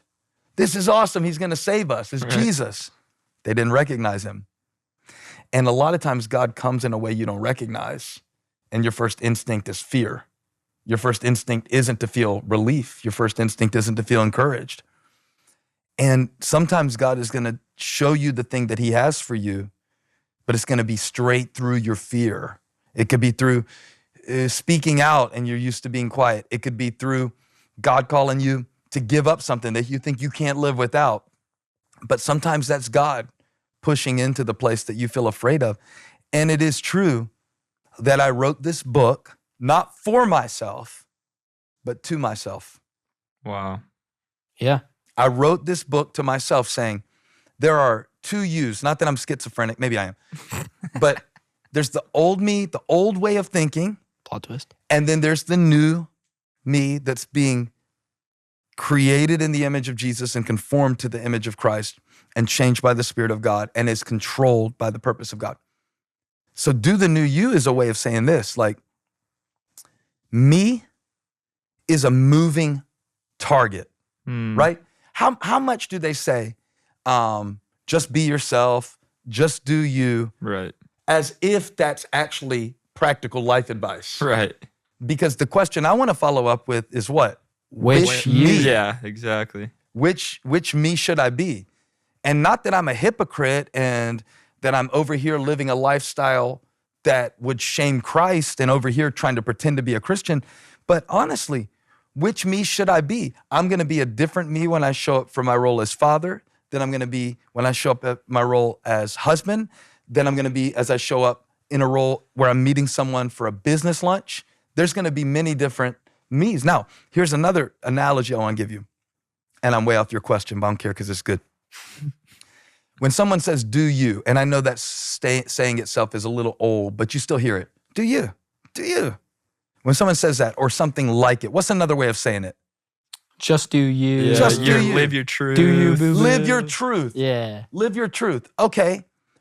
What if the truth that you think is the truth of you is a trap? What if what you call the truth is a trap? And what if what you say is the truth? Like, this is how I am, this is who I am, this is who I'm always gonna be. I can't help it, I can't stop this, I can't change that, I'll never be able to. What if all of that is not true? What if that's just your experience up to this point? So a lot of people are like stuck in a story. So here's an analogy that came to my mind. When someone says, do you, that's vague. That's a little like saying, let's watch Netflix or let's watch Hulu. Okay? Yeah, what are we watching? What are we watching? Right. Because there's a lot of different Which content me am I on picking Hulu. today? Yeah. And I want you to think of you as a menu. When I click on Hulu, when I click on Netflix, we need to get this sponsored. Right. If No free promo. When I think no of free promo, Yeah. See that? no free promo. There's yeah. not an Essentia bottle under there. don't take that label Because off. on Netflix, I can watch a documentary. On Netflix, I can watch something that's going to keep me up till 4 a.m. scared. On Netflix, I can watch something that's going to entertain me, something that's going to inspire me, something that's going to tempt me. Netflix is a menu. You are a menu. In you, there's potential to be kind. I've seen you be a big brother to Abby in a way that's like, man, I'm so glad that she has you as an example. And you've seen me And I've do seen the you opposite. torture her to the point where I'm like, I think I actually, think my son's a I psychopath. actually think I'm going to put you in the dog's room, you know? And I've seen both extremes, which lets me know that you is a menu. So which me am I going to be? Am I going to be the one that's kind? Am I going to be the one that actually listens? Am I going to be the one that actually takes time to see that other person? Or am I going to be the me that's just so obsessed with how I'm coming across that I can't even see there's a human being in front of me? Am I going to be the me that is absolutely justifying my addictions? Or am I going to be the me that's like, I don't want to live my life as a slave to anything. Christ set me free. So I'm writing this book to me, for you, so that you understand that you is a decision. It's a choice. God already chose you. He chose you before you were born. That's what he told Jeremiah. Before you were born, I chose you. I appointed you. I set you apart. But now you have to choose you. Will you? Wow. That will preach. Say that again. God chose you, will you? God chose you, will you? That could almost be one of the last chapters in the book.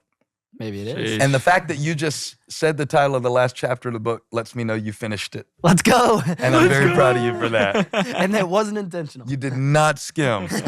That is impressive. Let's go. Do you understand what I'm saying and what I'm getting at? Yeah.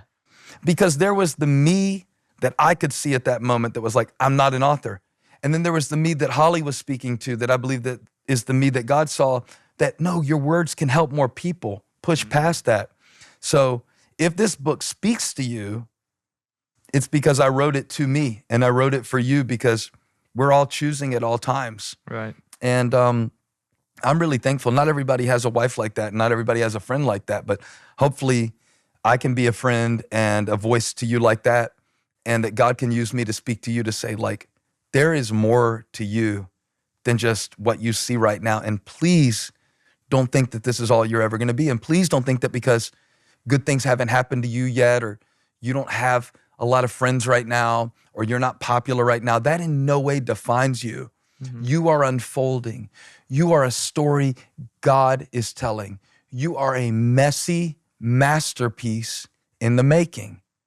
And I want you to see there is an entire menu of things, an entire menu of fruit of the Spirit: love, joy, peace, patience, kindness, goodness, faithfulness, gentleness, self-control.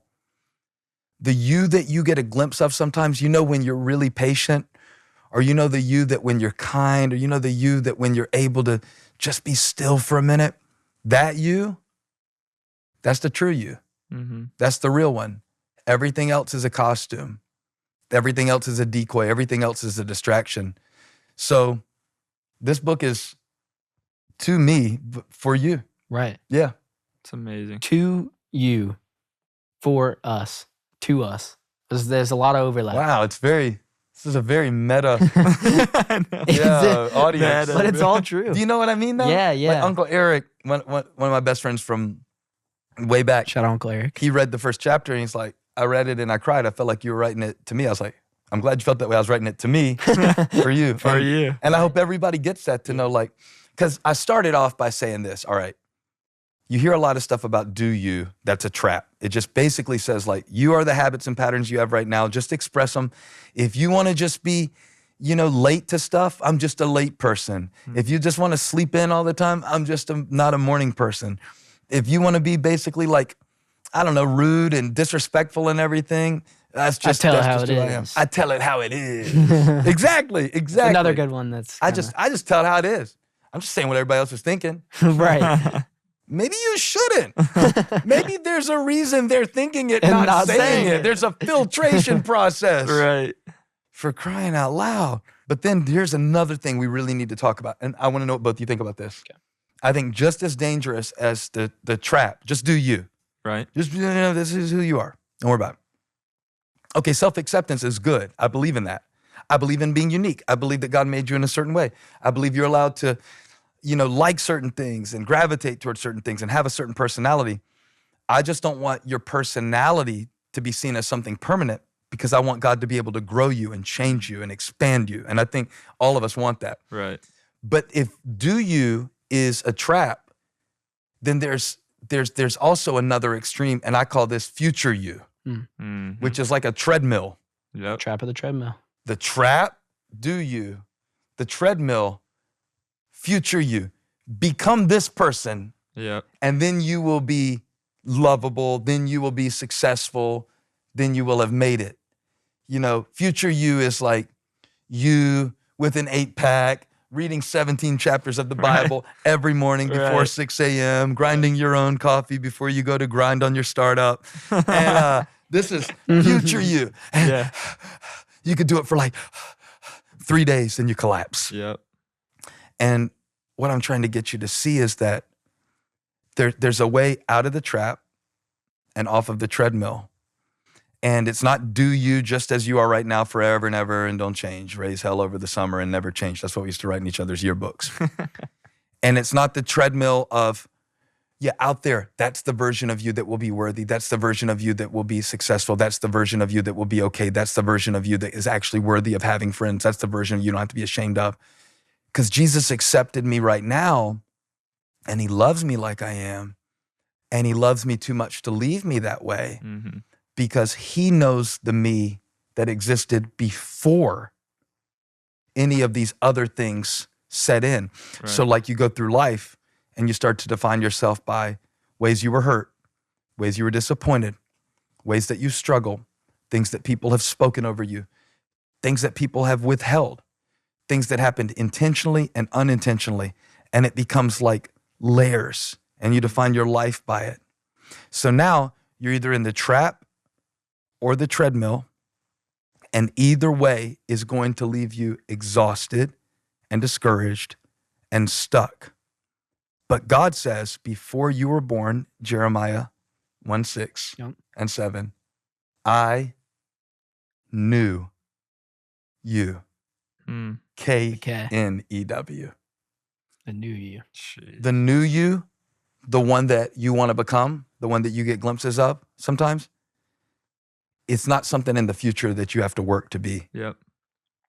It's something that God already saw and created you to be, and all you have to do is live into it. Wow. It's beautiful. That was the shift. That's why I wrote the book. Yeah. Once I saw that, oh, it's not just like, do the new you, get your running shoes, join the gym, Right. Realize subscribe to my. Right. it's already in you It's Right. in you right now. Yep. right now. It's Like, a in seed. this moment. It's a seed. It's in you right now. Everything that God wants you to be is already in you. And I did an illustration with Elijah one time. And before I went to Oh, preach, I said, hey, hold this for me. And I pretended like I needed to get stuff out of my pocket. Yeah. And I threw it to him. And I went and preached. And I preached the whole sermon. And at the end of the sermon, I called him on the stage. And I said, give me $263 or something. And he said, I don't have it. I said, I need $263. Looking at me. And I said, and you can go back and watch the sermon. I think it's called It's Always Been in You. You can watch his eyes at the moment. Clicks. He goes, and not only did he have the exact amount, but he realized that the only reason I asked for it is because I already gave it to him.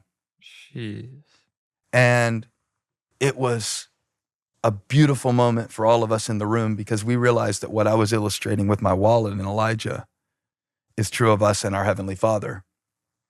If he asked for you to do it, if he's leading you to do it, if he's calling you to do it, he already gave it to you. You just forgot it. You haven't discovered it yet. You don't realize it. He will never ask something out of you that he didn't put in you. Mm-hmm. And that's how you can become it. And that's what sets this message apart from some of the things I see people, which is almost like, I don't know, it's not just stoicism where you're going to be so disciplined, and it's not just self-improvement where this is your year where you're really going to make it all happen and manifest it. That's all great, whatever. I'm just saying, let's make sure as believers in Jesus that we know that we're not on a treadmill trying to get God to love some future version of us more. Mm-hmm. Like he's going to love us more when we quit the addiction. No, he loves us so we can quit the addiction. He loves us so that we can reach the goal that he set for us and give what we're supposed to give to the world. Wow. Yeah. It's I mean, beautiful. Okay. I feel like we're so deep into it. And I realized we forgot a crucial thing that we meant to do at the beginning. What did we forget? So I man? say we take a quick pause. Okay. And since we're trying to come into your world and All right. in your mind, I think we need to sip on your bev. So we have some DCs prepared that we meant to be sipping the DCs, whole you say. time. This is you say. Diet But- Cokes. Oh Give yeah. them the cans and give me the bottle. Yeah. Until these Right. chemicals get in us, we can't really To the understand greatest- what you're saying. To the you know? greatest podcast of all time. Cheers. Oh yeah. How do we feel like we're doing? It's so good. There's so much content already, and we had like so Dude, many more questions. We've hit one book question. Literally, we still have how many more book questions left? We Are have we a hitting total on of the 12. level that you think will really minister to the kids and everybody who's going to watch it to Oh, give them yeah. what they need for their life? 1,000%. Zero question. What did you want to ask me when you were reading the book that you would have asked me if you had been home talking to me in the pound? That's kind of where I wanted us to kind of like start after you gave the story of, you know, the actually writing it and getting over that. Was I wanted to go back because in the introduction you talk about when y'all were in the pound and when he asked you the question, what's one thing you tell me before I go to college? I wanted to go back to Kinda like go that back to space moment. for Yeah, a the second. Next one. Yeah. And like when he asked you that question, like what was kind of going through your head and maybe explaining that, both like you guys dialoguing about it and what was going through your head when you were asking him, like, did you want to know? You know what I'm saying? Was it a courtesy? Like, I feel know like what I'm saying? you got to take me back because I don't remember it as clear as you. Like I remember it through the story, but I'm sure it's a lot more vivid for you. Well, it's a very powerful moment because you're like, I'm going to college. Out of everything you taught me, what's the one thing you would tell me now? What day were we hitting? I believe it was between tricep extensions and bench dips. Oh. And you said, what would be the one thing? And I needed a way to start the book that was telling people not just this is a collection. Because I built the book around 6 mindsets, okay? And they go like this. I'm not stuck unless I stop. And put these in the comments too, if you're watching on YouTube. I'm not stuck unless I stop. Christ is in me, I am enough. With God, there's always a way. By faith, I will find it.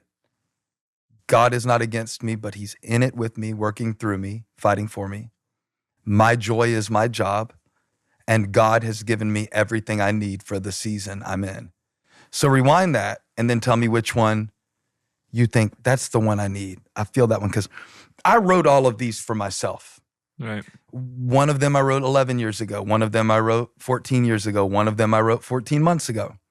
I remember one day going into a store and the girl was telling me her mom was sick and she was working a double shift and all these things were going on. I said, hey, there's something I've been saying myself lately. I want you to start saying it.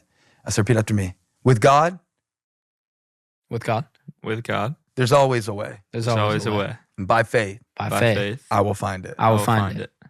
And I'd been saying that to myself. And she goes, I like that. That's good. And I'm like, I want you to put that on a Post-it note and I want you to look at it. And I want you to say it out loud as you're going through all this. And I saw her later and she's like, I've still been saying the thing. And it had been a few months. Jeez. And I realized that if we just accept our default, right? I wake up in the morning, I have no practices, no tools, no routines, no connection with God, no stillness, no anything, no Diet Coke. I'm basically just going down to the lowest level of what I call me. And I'm going out in the world that way. The mindsets that I give you in the book, they're not just so I could have chapter and section titles. Right. This is the way I have to talk to myself. I have very, very harsh self-talk naturally. Oh, we're gonna get into that. Okay, We let's got a get into question it right about now that. because You want to hit that one? Well, that's what the book is for. It's Yeah. for your self-talk, and I know you and I have had so many conversations about that. Yeah. So, sorry, let me just find it. Take your real time. quick. We moved it to the bottom. I don't think there's anything more important than how you talk to yourself. Yeah. And you're like, well, isn't it more important how I pray to God than how I talk to myself? The way that you talk to yourself can keep you from hearing what God says back to you. Yeah. Jeez. So, okay, so I got it now. So in chapter 9, you kind of talked about how we tend to carry a scarcity mindset into seasons where we no longer need it. And one of the best lessons I feel like you've taught me is how important it is to kind of force your mind to speak positively about yourself. So I was going to ask, like, could you share some of your like practical strategies and like maybe routines that you use to keep that negative mental critic in check? It is just making these things that I feel like are God's truths and then saying them. I made a prayer for anxiety for myself that says, I breathe you in, Holy Spirit, and your strength comes suddenly and your peace fills me completely. And the reason I made it is because I was feeling this anxiety come up on me at times where I needed to do something important, minister, be there for my kid, make a decision that was really important to the ministry. And sometimes I just needed God to flood me with this peace. So I just start thinking, I breathe you in, Holy Spirit, and your strength comes suddenly. I need it right now. And your peace fills me completely. And that got me through some really, really big moments. The thing that's important about saying it to myself, though, isn't that I got the words right. It's that, to quote Martin Lloyd-Jones, most of us spend too much time listening to ourselves and not enough time preaching to ourselves. Wow. And if you just listen to yourself, just do you, I'm gonna end up in prison. Yep. I got some road rage issues. Yep. If I just listen to myself, if I just do me, I'm gonna run you off the road. I got a big Jeep. I will run you off this road. And so I have to preach to myself to align myself. And I hope that encourages somebody because I'm not the most naturally peaceful person. I'm pretty uptight. Part of that's a strength that I really get things done when I decide to do them, like you. And then, like the theologian said, that an unguarded strength becomes a double weakness. Whoa. Whatever there is in your life that's of great value, if not protected, it becomes your vulnerability. So now you see how my drive sometimes can work against me and just I can start thinking it's all in my own strength. So I really have to interrupt myself. And that's why with God, there's always a way. By faith, I will find it was born, because I'm sitting there feeling like, well, there's no way there's no way. No, with God, there's always a way. And by faith, I will find it. Yeah. Now, then you and I got to make a track And it's the with only, Josh Holiday. It's the only one in the book that has a theme song, if you think about it. That mindset has a theme song because you brought me a track, and I used to make these motivation tracks, Oh, yeah. and I quit making them, and he brought me out of retirement because it I was remember that. the track was so disgusting. Oh, yeah. Amazing track. Then you brought it up to me one night, and you're like, we worked on the track. Do you want to hear it? I'm like, yeah, I'm kind of half asleep. And you're like, do you want to play it on the good speakers? We have some good speakers downstairs. And I said, just play it here, man. Okay. And I heard 30 seconds, and I said, let's take it Go down. downstairs. And it was on. And we made a whole track for it. And it's actually a part of the audiobook. I don't know if you know this, but I included it for the audiobook. That's sick. But the point of all of this isn't saying like that we have to make these songs or make these tracks, but your soul has a soundtrack. Right. There's a conversation, there's a dialogue happening within you. And there's a way that you explain your life to yourself. There's a way that you explain yourself to yourself. There's a way that you process your losses. There's a way that you process your fears. And all I want to get you to do is to start, like, what's something that kind of causes you to spiral that you can relate with, like a thought process that sends you down? A thought process that sends me down. I feel like the thought process of thinking that I need to just chill all day. And then whenever I do that, it always sends me spiraling, like when I don't keep myself busy. So when I get into that mindset of like, oh, like I'm tired, like I need to just chill today. I need to just like kick back. I feel like that's like a thought that like often kind of sends me into that spiral. So then you need the mindset, I'm not stuck unless I stop. Because a lot of times you just need movement in your life, like moving through the next thing in your day. And you feel stuck, you feel tired, you feel deflated, you feel all these things. You're like, I just actually need to move into the next thing that I'm supposed to do. Yes. Right. So see, the mindsets become a way that I move myself. The mindsets become the word of God spoken over me, the promises of God that I can put practically into my life. Right. Even when you can't feel it in that moment, like you're just acting on almost Especially what you when know I can't about. feel it. Right. Yeah. Right. Especially when I can't feel it. Because that's the moment when I need not only the power of, okay, I'm inspired to do this. I'm inspired to be this kind of person, but I've actually committed. This is my identity. This is who God says I am. I'm going to align with that in this moment. Right. Jeez, that is so good. And that's actually the next thing we're about to ask about is that mindset. Yeah. Too. You're not stuck unless you stop. I want to know, like, has there been a time recently in the past where you feel like you failed, but it taught you something about yourself? I think that most of my growth is through reflection on what I called a failure. So let me say again. Most of my growth comes through reflection on what I called failure.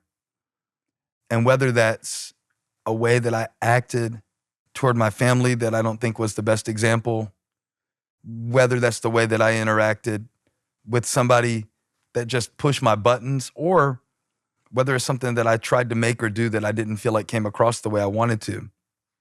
See, this is one of the little sauce. I want to give you this.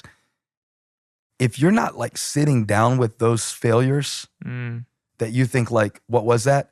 And taking them to God and just asking him very simply, God, show me what I'm not seeing here, right? You're missing the classroom by which God prepares you for the next test. Wow. Jeez. That's where you get to take it. Did you ever take a test in school and the teacher's like, y'all all did horrible on this test. I'm going to give you a retest because you all failed it. Yep. And I'm going to teach you the material again. Yep. Right.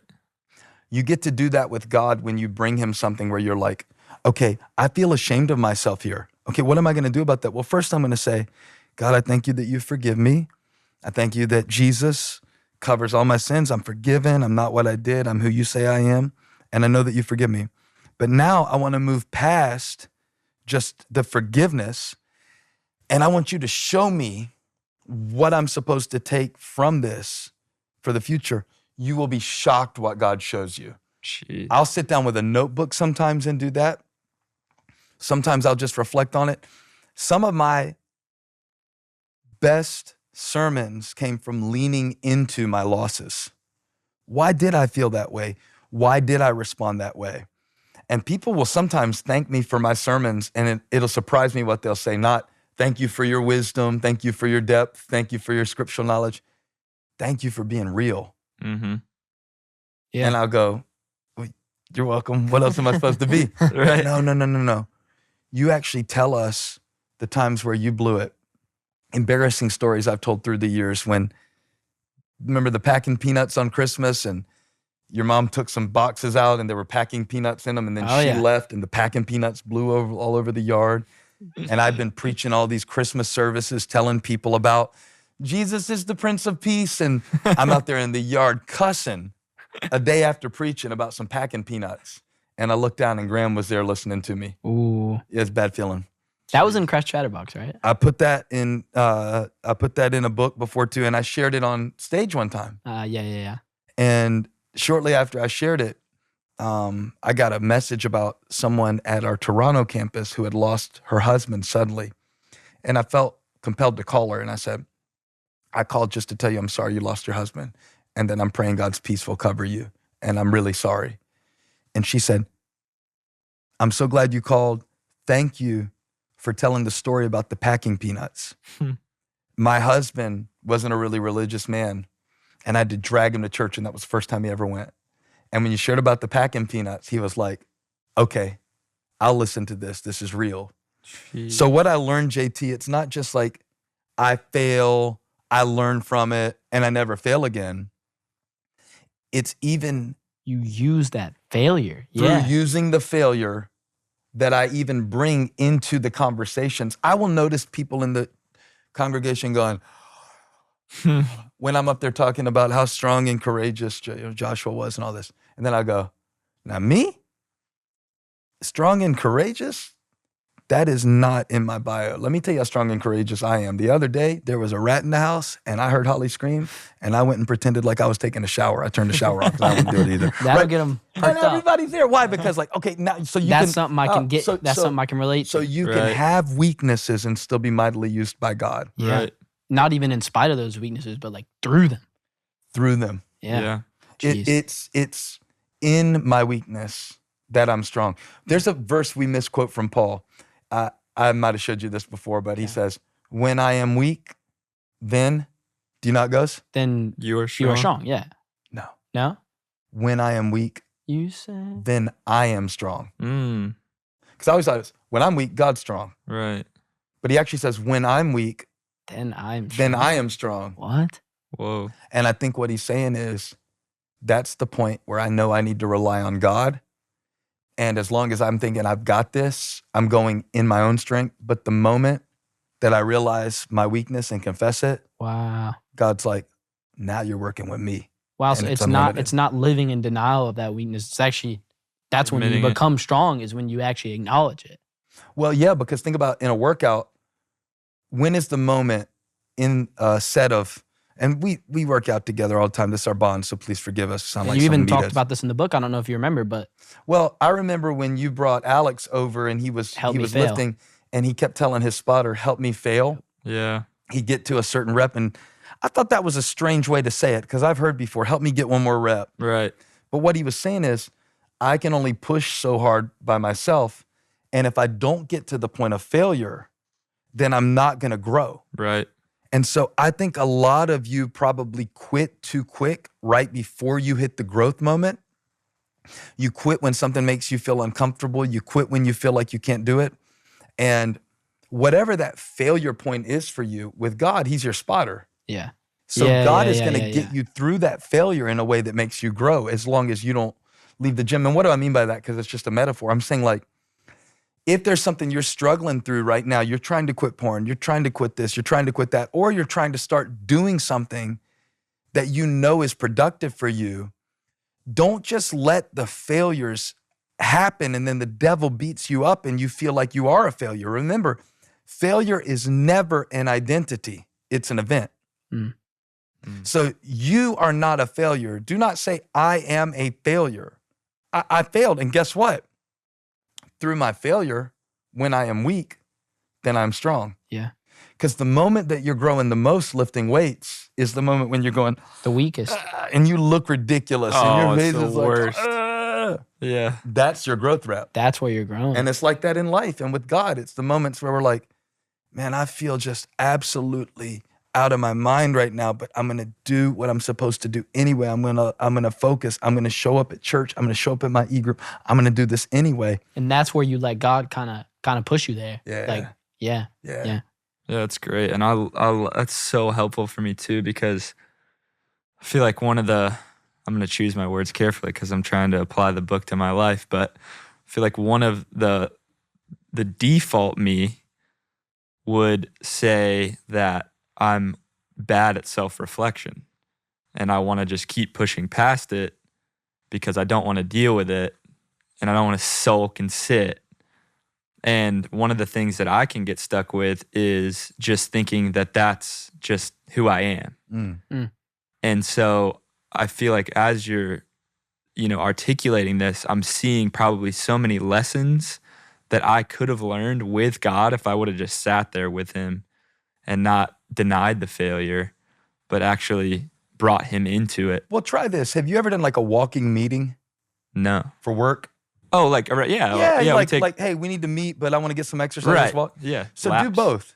Keep it moving. Don't sit and sulk and sit there and go, oh, God, show me my sin. My sin is great, God. Oh, God.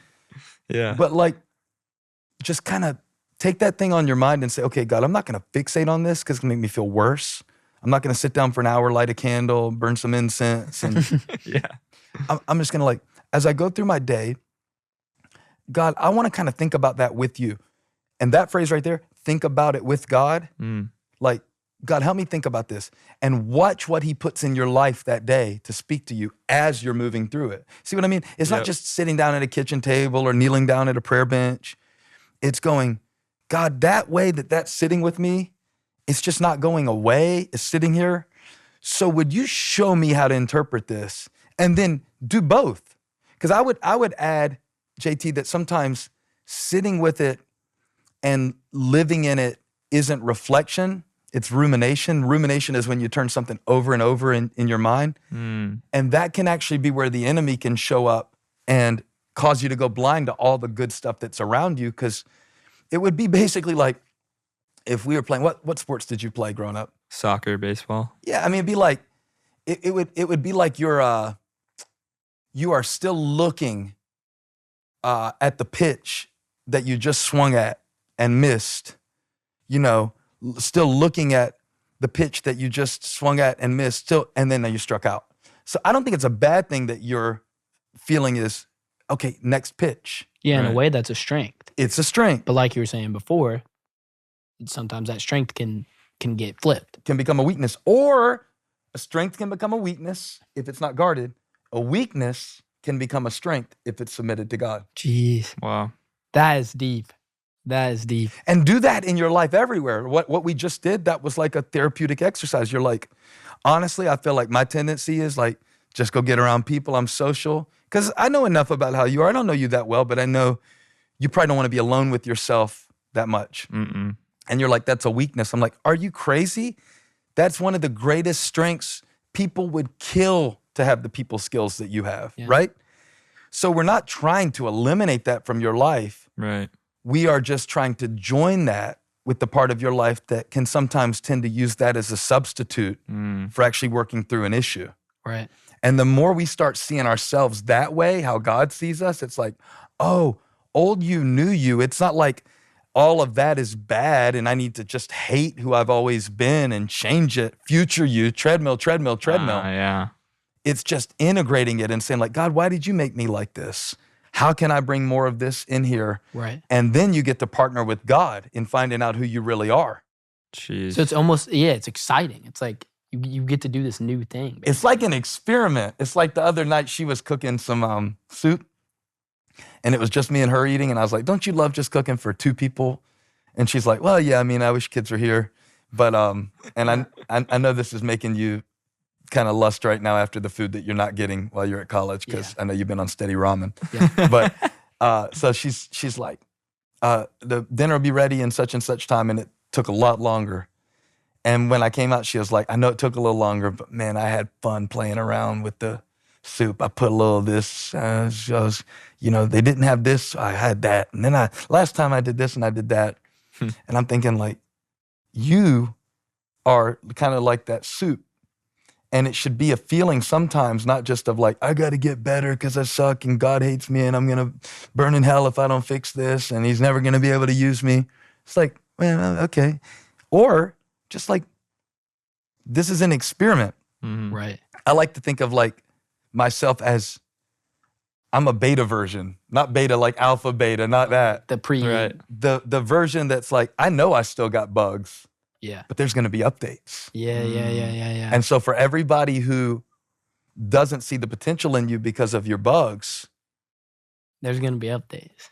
Jeez. That's crazy. touch That 3 is people, deep. say, there's going to be an update. Just gonna be enough. Yeah, put it in the comments. There's going to be an update. And the thing that we're updating right is our mindset.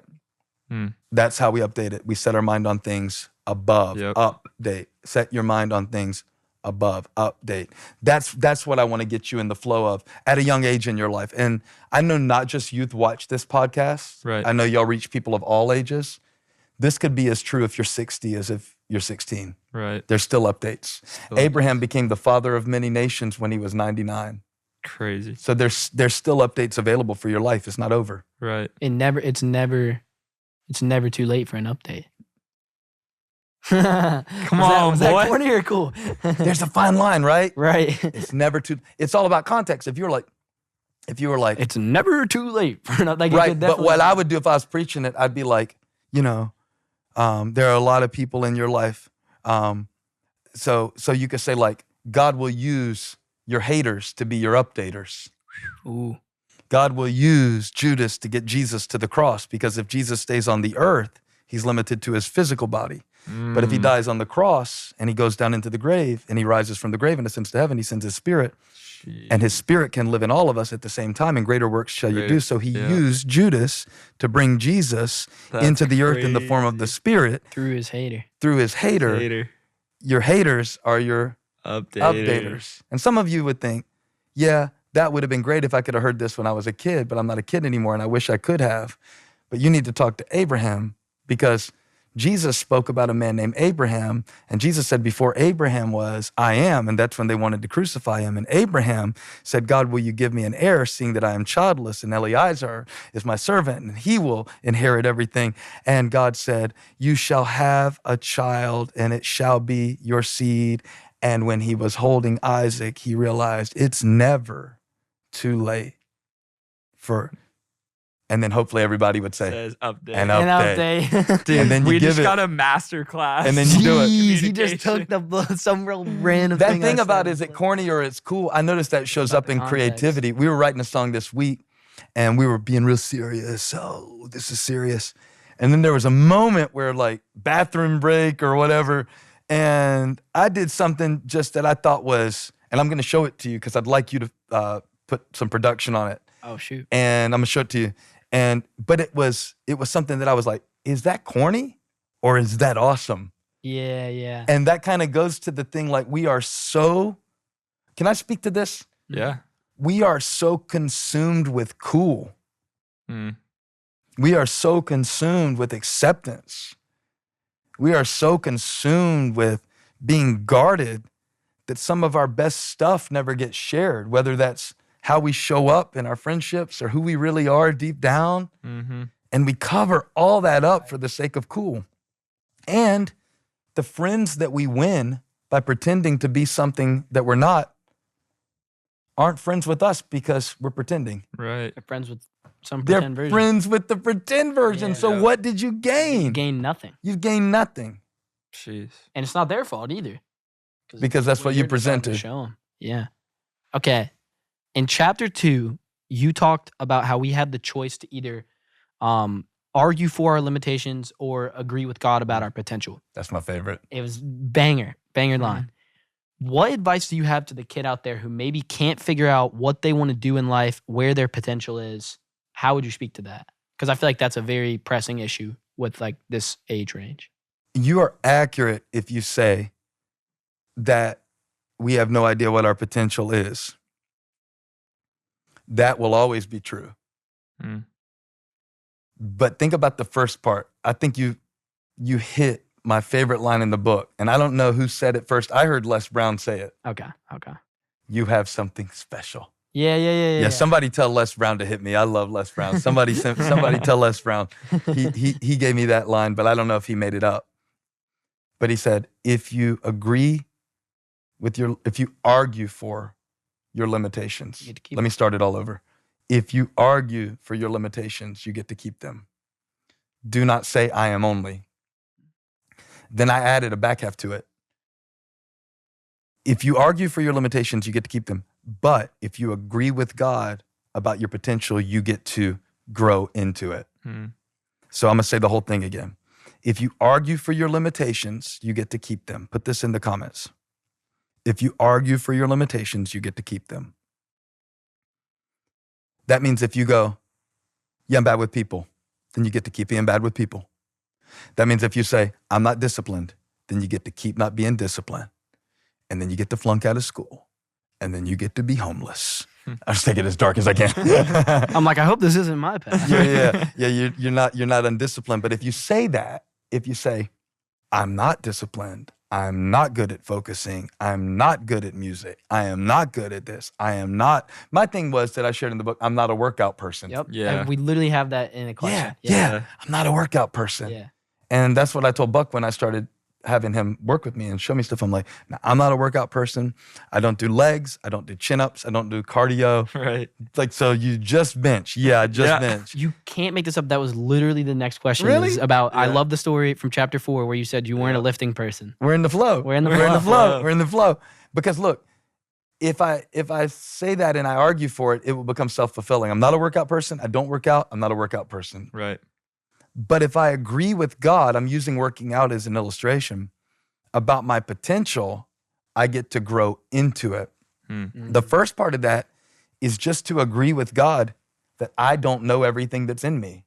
And most of us won't even do that. We have such a made up mind about who we are, who we're not, I do. who we could never be. Right. For sure. We all do. Yeah. We all do. I told your mom I'm not writing any more books. Right. Here we are. I am telling you on the podcast about my new book, about when I said I am done writing books. And as long as I argued for my limitation, You could have easily never dropped another book again. Easily. but it was in me. And I believe somebody's going to watch this today and they don't even have to buy the book, but you should. And You they're should. going to get so much out of this, it's going to propel them. But it almost didn't happen. My first step, though, wasn't to know what my potential is. This is what I think you're asking. Okay. I don't have to know what it is to agree with God that there's more there. You Jeez. get to grow into it. I get to grow into it. Wow. And it's just taking that first step of basically like saying it. Just It's always taking the next step. There's nothing but the next step. Yeah. There's never anything God calls me to take that is not just the next step. Mm-hmm. He doesn't promise that he will give us the headlights to see Yeah. 100 yards away. Lamp into my feet. He promises to give us a lamp unto our feet. Yep. And how much light does a lamp give? Enough for next the step.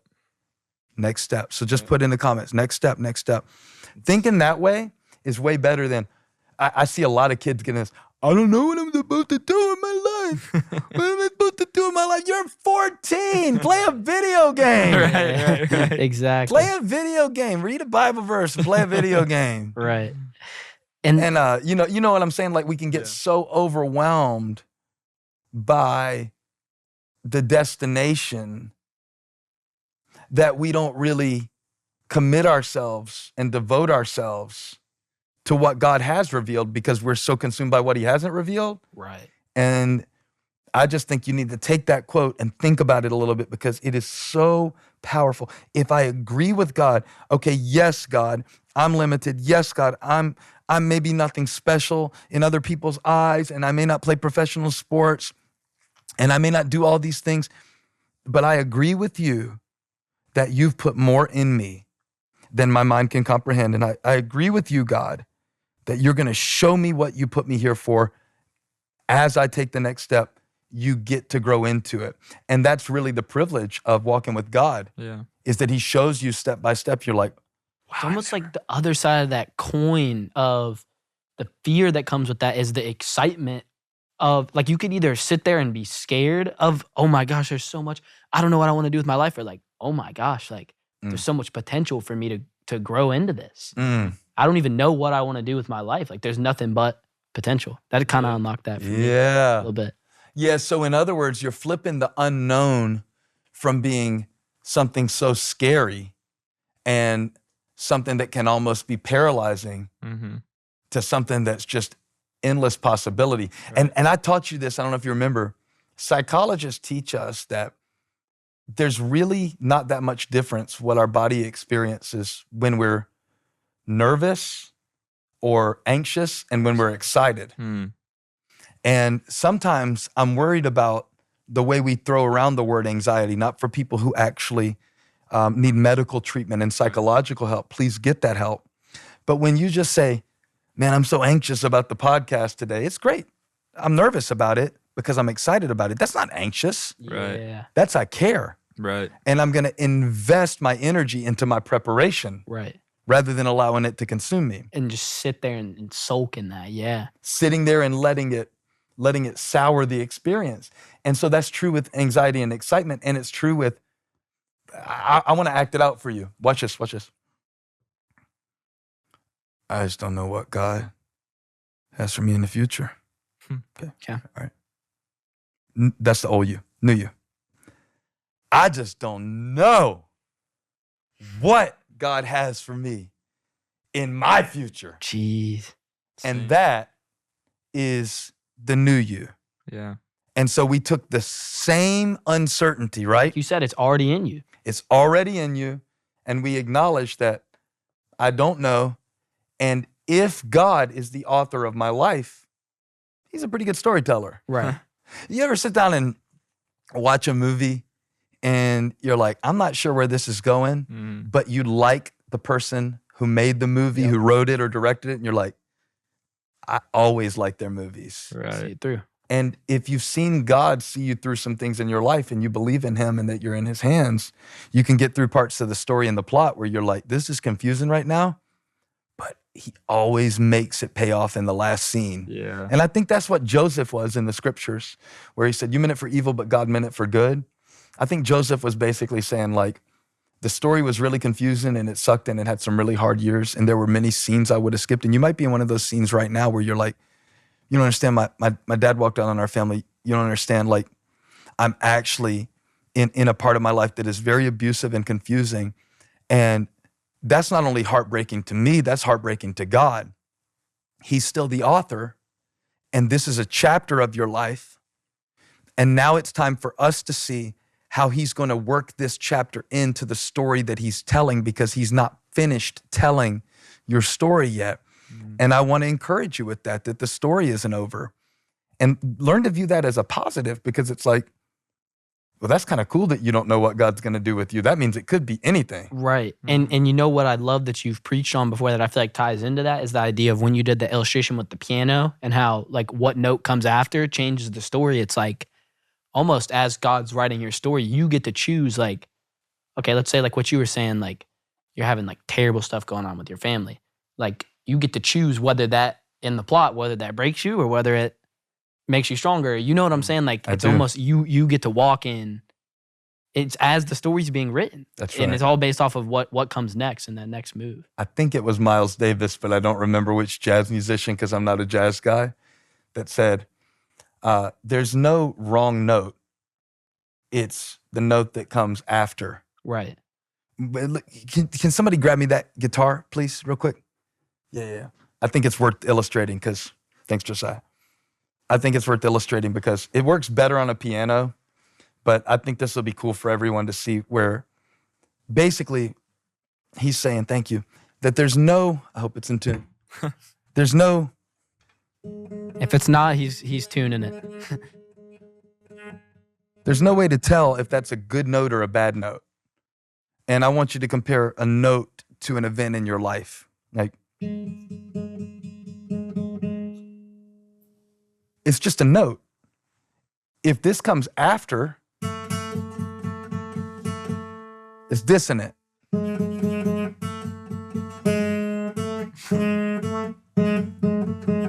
You know, it's the note I'm putting after. So you say, oh, that's a bad note. Well, not necessarily. If I say, ugh. Still, but.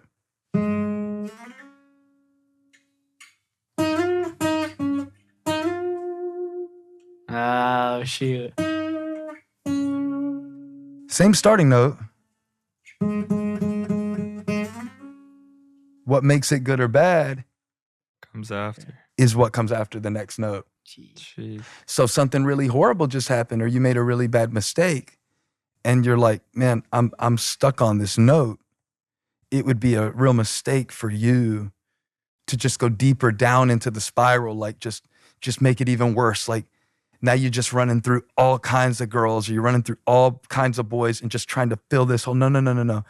The note right now, it might not be a note that you understand out of context, but it's Amazing Grace I'm trying to play. Oh, yeah. And it became grace because of what came after. It became amazing because of what came after.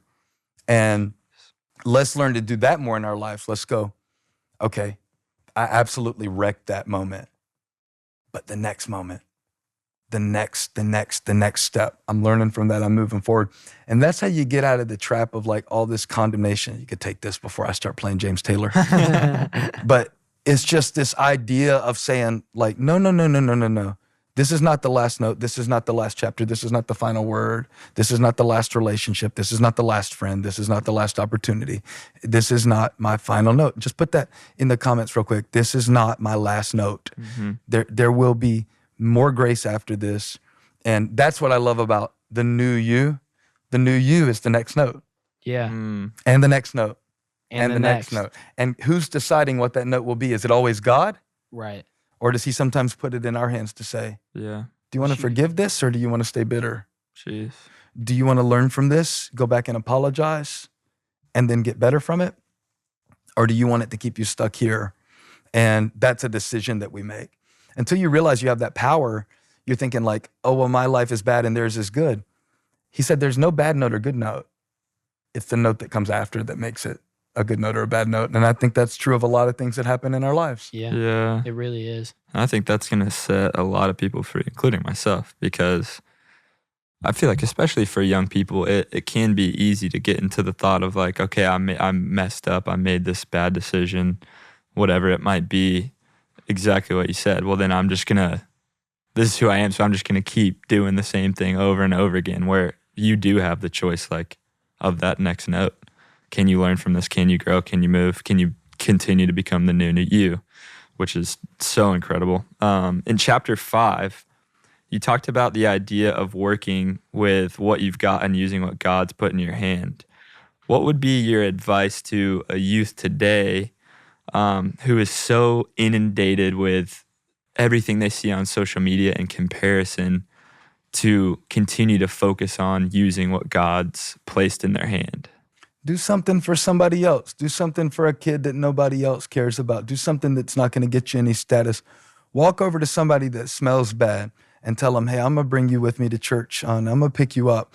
I hate the thought that a lot of people would think that influence is the end goal conflated with popularity, meaning like that the ultimate goal for my whole life is to be famous. I think JT, and I want you to tell all the young pastors that you come into contact with is that the desire for fame is not only a unstable foundation to build a ministry on, it's a fatal one. It will kill joy, it will kill peace, and it will actually kill effectiveness. The way my ministry started, when I was 16, Pastor Mickey White believed in me, My mom helped me learn the hymns so I could go lead music in his church. She would teach me the hymns on Saturday night. She brought me up in church, but that was the moment where I became a minister. Pastor Mickey then said, would you work with our youth? And this lady named, and you can't make this up, her name was Delilah, but she was a good Delilah, not like the one in the Bible, would take the van, because I wasn't old enough to drive the church van because of insurance, pick up some kids that couldn't get to church any other way. They would come in and they would get snacks and stuff, nothing fancy, sandwiches that Ann Johnson would make, and snacks and fudge rounds and stuff. And like I said, grab the guitar, try to tune it up, try to get them to sing some corny songs. Romans 16:19 says, yeah, Romans 16:19 says, and they're all just looking at me. I've never heard this banger before. It is be excellent in what is good, be innocent. Come on, Hall. Of evil. And what will he do? And the God of peace will soon crush. We know different versions. Mine has melody. God will crush him underneath your feet. Huh. Wow. Hands on the huh? Everybody say, huh. Hands on the huh. So I'm up there hooing in front of some kids, and I'm telling you, there was nothing in my mind thinking like, yeah, but if I could get that Instagram account to 1 million. Right. Yeah. Jeez. I wanted God to use me. I wanted God to use me. Is that what you want, or do you want for people to see you? Because being seen by people is overrated. Mm-hmm. I mean, in the end, they're probably going to find something imperfect, and they're probably going to find something flawed.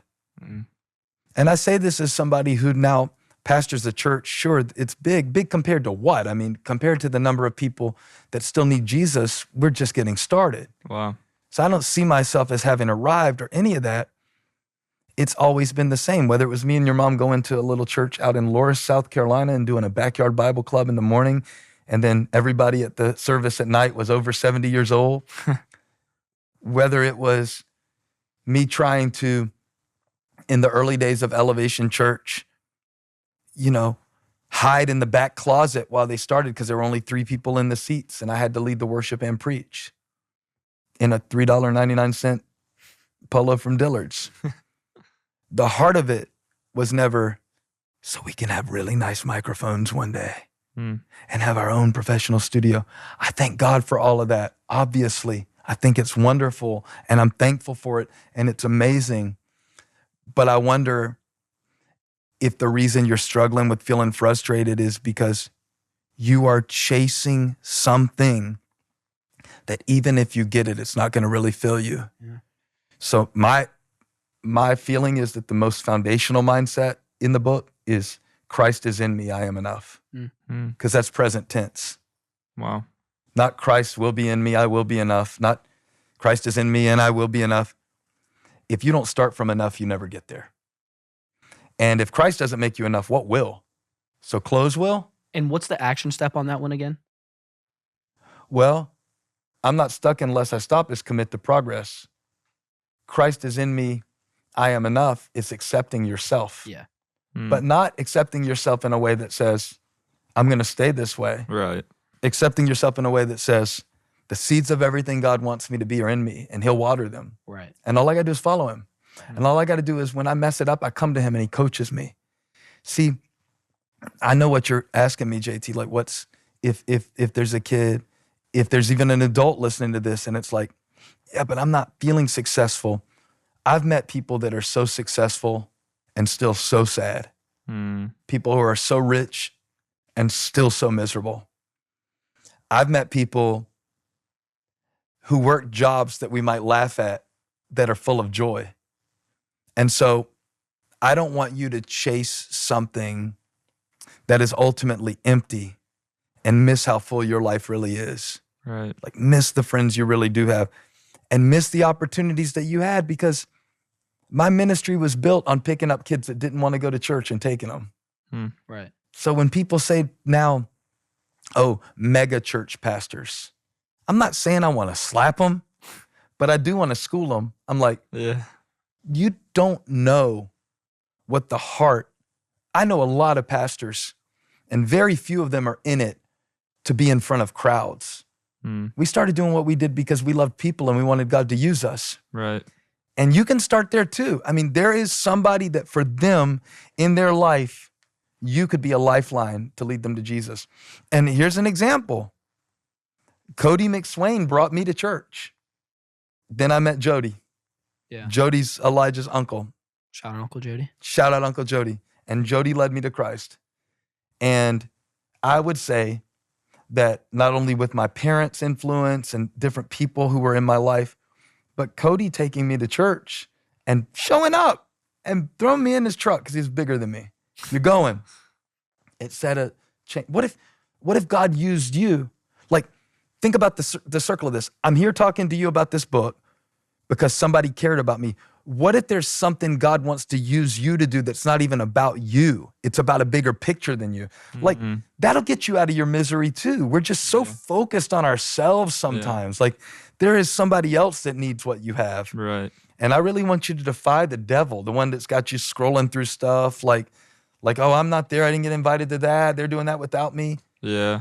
Go invite somebody else who's sadder than you are. And then you'll both be a little less sad together. Right. You know, I really encourage that. Yeah. Yeah, that's really good. That's great. One of my favorite ideas in the book comes from chapter 7, and it's all about doing the thing you would do if you knew God was making a way forward. It's kind of one of the more central ideas of the book, obviously. But since the first time I heard you preach that, I've really been trying to apply it in like my life day to day. But one thing that I find is that I feel great when I'm on a roll and when I'm kind of hitting everything I need to do, kind of doing the thing that you would do. You know what I'm saying? But then when That's one of your favorite sayings too, though, that do the thing that you would do. You love that really one. stuck with me too. But what advice do you have for like those moments when you slip up? I tend to find it so hard to get back in that flow. It's so easy when you're in the flow, but the second you kind of have, like you say, like when you have that conversation with someone that you love and maybe you weren't kind, you know what I'm saying? Maybe you did spaz out on them. Can you give us some of the practical things that you use to kind of reset and get yourself back centered in those moments? The reset is the key to it. It's not, are you going to slip up or are you going to lose your momentum? It's how quickly will you reset? How low will you let it take you? So if that means I'm going to bump up on this thing that makes me explode, then instead of admitting that it was wrong 10 minutes later when I get my mind back, I'm going to actually cover it up and defend myself for the part that I was right about rather than owning the part that I was wrong about. Right. Now I'm just multiplying the negative momentum. So you kind of answered a question with a question because it's like, how do I recover? That's a question you should ask God in that moment. Like, God, I want to recover more quickly. And the quicker you get at recovery, I always like the illustration. I won't mess up the video. I would stand up and illustrate it. But I talked about how you can stumble your way forward if you catch yourself quick enough. Even if you're falling, if you catch yourself quick enough, you can still maintain momentum. Still forward momentum. Jeez, that is mind-blowing. Jeez. And if I acted it out, you would really love it. I mean, if I acted it out, it's like the stumble, you know, every time you take a step like that, some of your steps forward will be stumbles, and that's okay. The thing that you don't want to do is fall down, stay there, or fall down, dig a hole there, or fall down, okay, well now, I mean, I do this with food. Like I used to go, well, I already ate one chip. Might as well eat the whole bag. Or like for me, I already missed one lift this week. Might as well not lift at all. Right. It's like, it's such a, that's one I of already the missed hardest church parts. one Sunday. I might as well watch. I didn't watch online this Sunday. Yep. I already missed E-group 3 times. I might as well not go this month. They probably don't even want me to, and there's so many And then you go to reasons. pray, right? You're like, I haven't prayed in 5 days. And then you feel like you're checking in with the prison warden and he's going to bust you or something. Yes. It's like, well, you better pray. Because I realize this, you can start a streak anytime. Yeah. If I pray today, I am a person that prays. Until you don't. Yeah. Yeah. Jeez. I have perfect prayer attendance today, starting today. I actually, okay, this is super random, but tell me if you think this is healthy or unhealthy. I actually, when people ask me like, how's your quiet time been or something like that, I always answer with good, because I read my Bible every day and I pray every day. So to me, like, that's good. And so I'm like, yes, obviously it's important to like track for yourself. Like if maybe you're not processing what you're reading as much, but I feel like so many people, I always hear them just yapping about, oh, I didn't read my Bible this week. And like every time you ask someone about it, they're just like saying that. So I'm like, I really like that idea of just like, nah, like I'm the type of person that does read my Bible. And so Yeah, so then we're getting into the balance of like self-discipline and self-righteousness, right? right. It's not a bad thing for you to say, hey, in this area of my life, I feel like I'm building the habits, and sure, I could always be better, but I'm really thankful for, proud of the habits I built, okay? It becomes pride when you think your progress makes you a better person. Yes. Wow. So what you don't want to do is go, what's wrong with y'all? I read my Bible every day. Right. Why are y'all not reading your Bible? Because if we look Oh, at your life oh yeah. a little closer, I can find something that you don't do or you do that I Right. don't do. So we don't want to play that game. What we do want to do, I think what you're saying is, like, let's give ourselves a little bit of credit for the Yeah. momentum that we do have and then Right. build on it. And why Right. would you even want to speak that over yourself? That you're like struggling to have good quiet. Like just go read your Bible. Like Well, that's a good point too, because sometimes are we using confession as a substitute for obedience? yes, Jeez. yes, Are we saying, Great question. you know, hey, let's just all sit around and talk about how hard it is as a teenage boy struggling with lust, or teenage girls, we all have eating disorders and everybody does it. It's like, Yeah. well, let's get help. Like, Right. let's start making a game plan. Let's Right. just don't keep walking into the same battle with Right. absolutely no defense. exactly. So I'm with you in that. And I think one of the things that I would have you look at your life for today is, where are the areas where over and over again you keep discussing defeat, but you never develop a strategy to do it differently? Mm, And then that can show you some areas for growth. Not to make you feel bad, Right. but to go, you've been talking about writing a book for the last 6 years. Are we going to do this for 6 more? Or are you Right. going to get something and do it? but that And feeling's scary. It doesn't feel good at first. It's like that feeling of like, oh, I forgot about that. Like, it's like Jesus walking to the disciples as a ghost. yeah, It feels Yeah. like fear. yeah, It's like the moment where God tells Gideon, go in the strength you have. Yeah. And the only way for you to find out the strength that you have is to go in the strength you have. right. You get stronger and stronger and stronger. So let's say, for instance, if you are battling so much with, we'll go back to anxiety, I need you to try one time where you feel the anxious feelings, okay? And you say, okay, that's an anxious feeling, but I still have the peace of God. And I'm gonna move into the next thing that is right for me to do. I'm not gonna do something destructive. Like, I'm not gonna smoke that away, or I'm not gonna let that be an excuse for me to go do something destructive. Mm-hmm. I'm gonna move through that feeling of anxiety with God's help. It's not gonna feel good, it's gonna feel terrible, but I'm gonna move through it. And that's gonna start retraining you to know that you do have options through it. And you know, and you're gonna start getting that positive reinforcement of seeing that every time you do it, it's kind of better on the other side. And you Yeah. faced it and you didn't die. Yeah. Right. And you faced it and it didn't kill you. And you faced it, and wow, it turns out that it wasn't a ghost, it was Jesus. Right. It turns out that the storm actually bows to him. He doesn't bow to the storm. Yeah. And just because the storm came doesn't mean that I got out the boat. I stayed in it. And I want you to do that. I want you to stay in it, because I believe there's things that God sees about you that you don't see in you yet. I believe Jeremiah 1:6, before you were born, he knew you. Mm-hmm. And he's developing you and he's growing you, but he's growing you into what he's already called you. So that's encouraging, because it doesn't leave me going like, in the meantime, I'm a terrible person. Right. It lets me know I'm a child of God, and I have a father and he's committed to me. Right. Yeah. That's so good. Is anybody still watching? Is That- anybody still I watching? feel like we should just run through, like, we got like 6 more questions. I Yeah. feel like we just run through everything, and then that way And do after- lightning round? Yeah. Lightning round? I'm horrible do at it. lightning round. All right. Let's I'll do try though. it. Okay. My Okay. lightning rounds are, So we'll ask you More and like you just thunder. give you the fast answer. Is that what we're doing? well, I mean, I can try. Let's just go boom, boom, boom. Yeah. I mean, let's see if I can do a lightning round Okay. to move through these All questions. right. All right, We're you on start us off. 14, right, Elijah? Yeah. Yeah. yeah. Okay. Help me, Lord. Okay. Your strength comes suddenly. You talked about coming into your day from a place of abundance. What does this look like for you personally and practically when you step into a day that feels overwhelming? I make a list of my resources. I do it by hand. The list is things that I have in my life that basically it's backwards. I say, imagine that today I didn't have a place to live. Imagine that today I couldn't get out of the bed. Imagine that today I didn't have a wife that loved me. And you can put in your own things here, right? If you don't have a wife or you don't have kids or whatever, you can fill the list up. Imagine that I was going to hell and I didn't know that I had a savior. Jeez. Imagine that I didn't have a Bible, right? You can do as many or as few as you need to. And then the moment you shift and you realize like, okay, so today I'm not getting out of this bed because I can't. I don't have a place to live, so I have to find somewhere to sleep tonight where I won't be cold.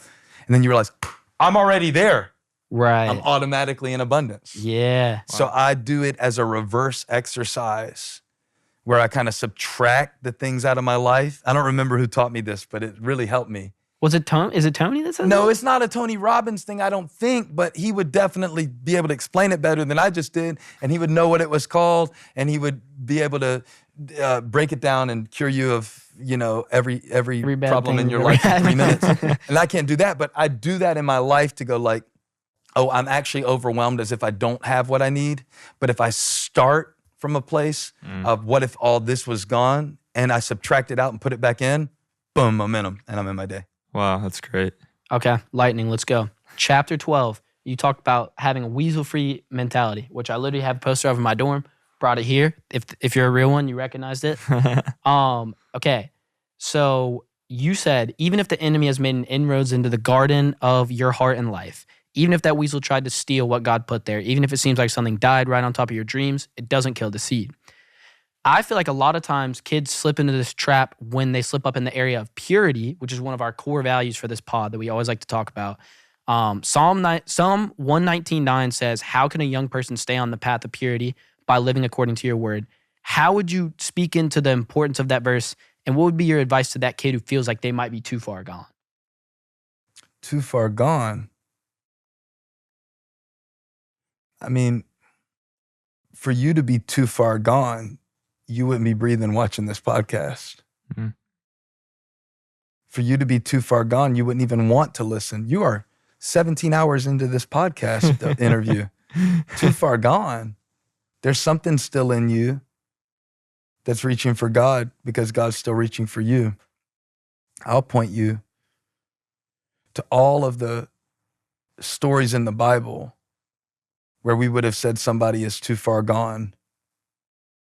Like a prostitute named Rahab, she probably seemed like somebody God couldn't use. Or if you don't like that example because you're like, that's kind of weird, you're talking about prostitution in the youth podcast. I don't know what you're trying to say. Okay. When Moses killed an Egyptian and hid him in the sand, With his bare was that hands? too far gone? Buried an Egyptian in the sand, killed him. Oh no, was it too far gone when David slept with a man's wife while that man was out fighting for him as a soldier and then had the man killed on the front lines and then the baby dies? Is that too far gone? Or do we still read David's Psalms? Wow. So the Bible is your book if you feel like you're too far gone in any area. Any area. If it's an area of purity, if it's an area where you feel like, you know what, this thought pattern, I've just been thinking this way so long. I absolutely love that starting place of too far gone because that gives God a chance to really raise you up. Yeah. Mm-hmm. And I don't mean you should go ruin your life because I think the better strategy, if you can, is try not to get out there so far that it's going to be too hard for you to come back. Like I would say today, if you hear his voice, come on back. Yeah. Right. Don't make it harder on yourself. He'll still love you. Don't make it worse for yourself. He'll still love you. But the Don't deeper make you it more go painful. into that. Well, yeah, I told you the story when Yep. you were turning about 14 or 15. I sat you down and said, as you enter middle school, high school, whatever it was, and these temptations become greater, I said, there's going to be some things that are going to try to pull you out. and we happened to be at the beach on a family vacation. Yeah. And we had just been out swimming where the undercurrent kind of got us out there further than we wanted to be. And Elijah was out farther than all of us because he's so adventurous, hard-headed, and he wouldn't come back in. And then the undertow hits and he's just so far out. And I wanted to go get him, but I couldn't because Graham's on one arm, Abby's on the other. And we made it back in by the grace of God. But it gave me an illustration. I said, hey, there's going to be some temptations that are coming your way in these coming years, that God will love you if you succumb to those temptations, if you give in. God will still be here for you when you come back. But some of them, you get so far out there, they take you way farther than you want to go. So I say you're never too far gone for God's grace to reach you.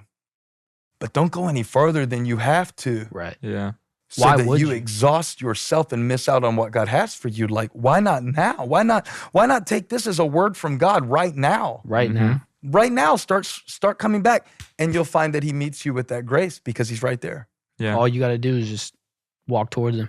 Well, when Peter was walking to Jesus, we talked about it's a ghost. But when Peter was walking to Jesus and he slipped and fell, it says immediately Jesus reached out and grabbed him. Right. He didn't make Peter tread water for 4 minutes. Peter went like, I got it. Yeah, he's never going to punish you for trying to come back. Reach out for him right now. Right. Yeah, Yeah. you can reach out for him right now. He's right there. Yeah. Wow. Yeah. Wow. That's great. Okay. Lightning round. Let's keep it Okay, going. let's keep it going. Okay. In Mindset 4, you talk about the lizard brain story with Abby, which she's still in here.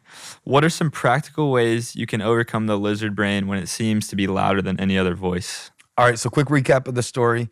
I told Abby it's actually neurologically inaccurate, but I told her that the survival part of your brain, they call it the lizard brain for years. It's just like the fight or flight part, the amygdala, whatever. Yeah. So my terminology was all off, but she was trying to swim from one end of the pool to the other without coming up for air. And she wanted to show her brothers that she could do it. And I said, okay, well, go ahead. But there's a part of your brain called the lizard brain because it's like the least evolved part of your brain, but I didn't tell her all that. So it's called the lizard brain. She goes, there's a lizard in my brain? I said, no, it's just called the lizard brain.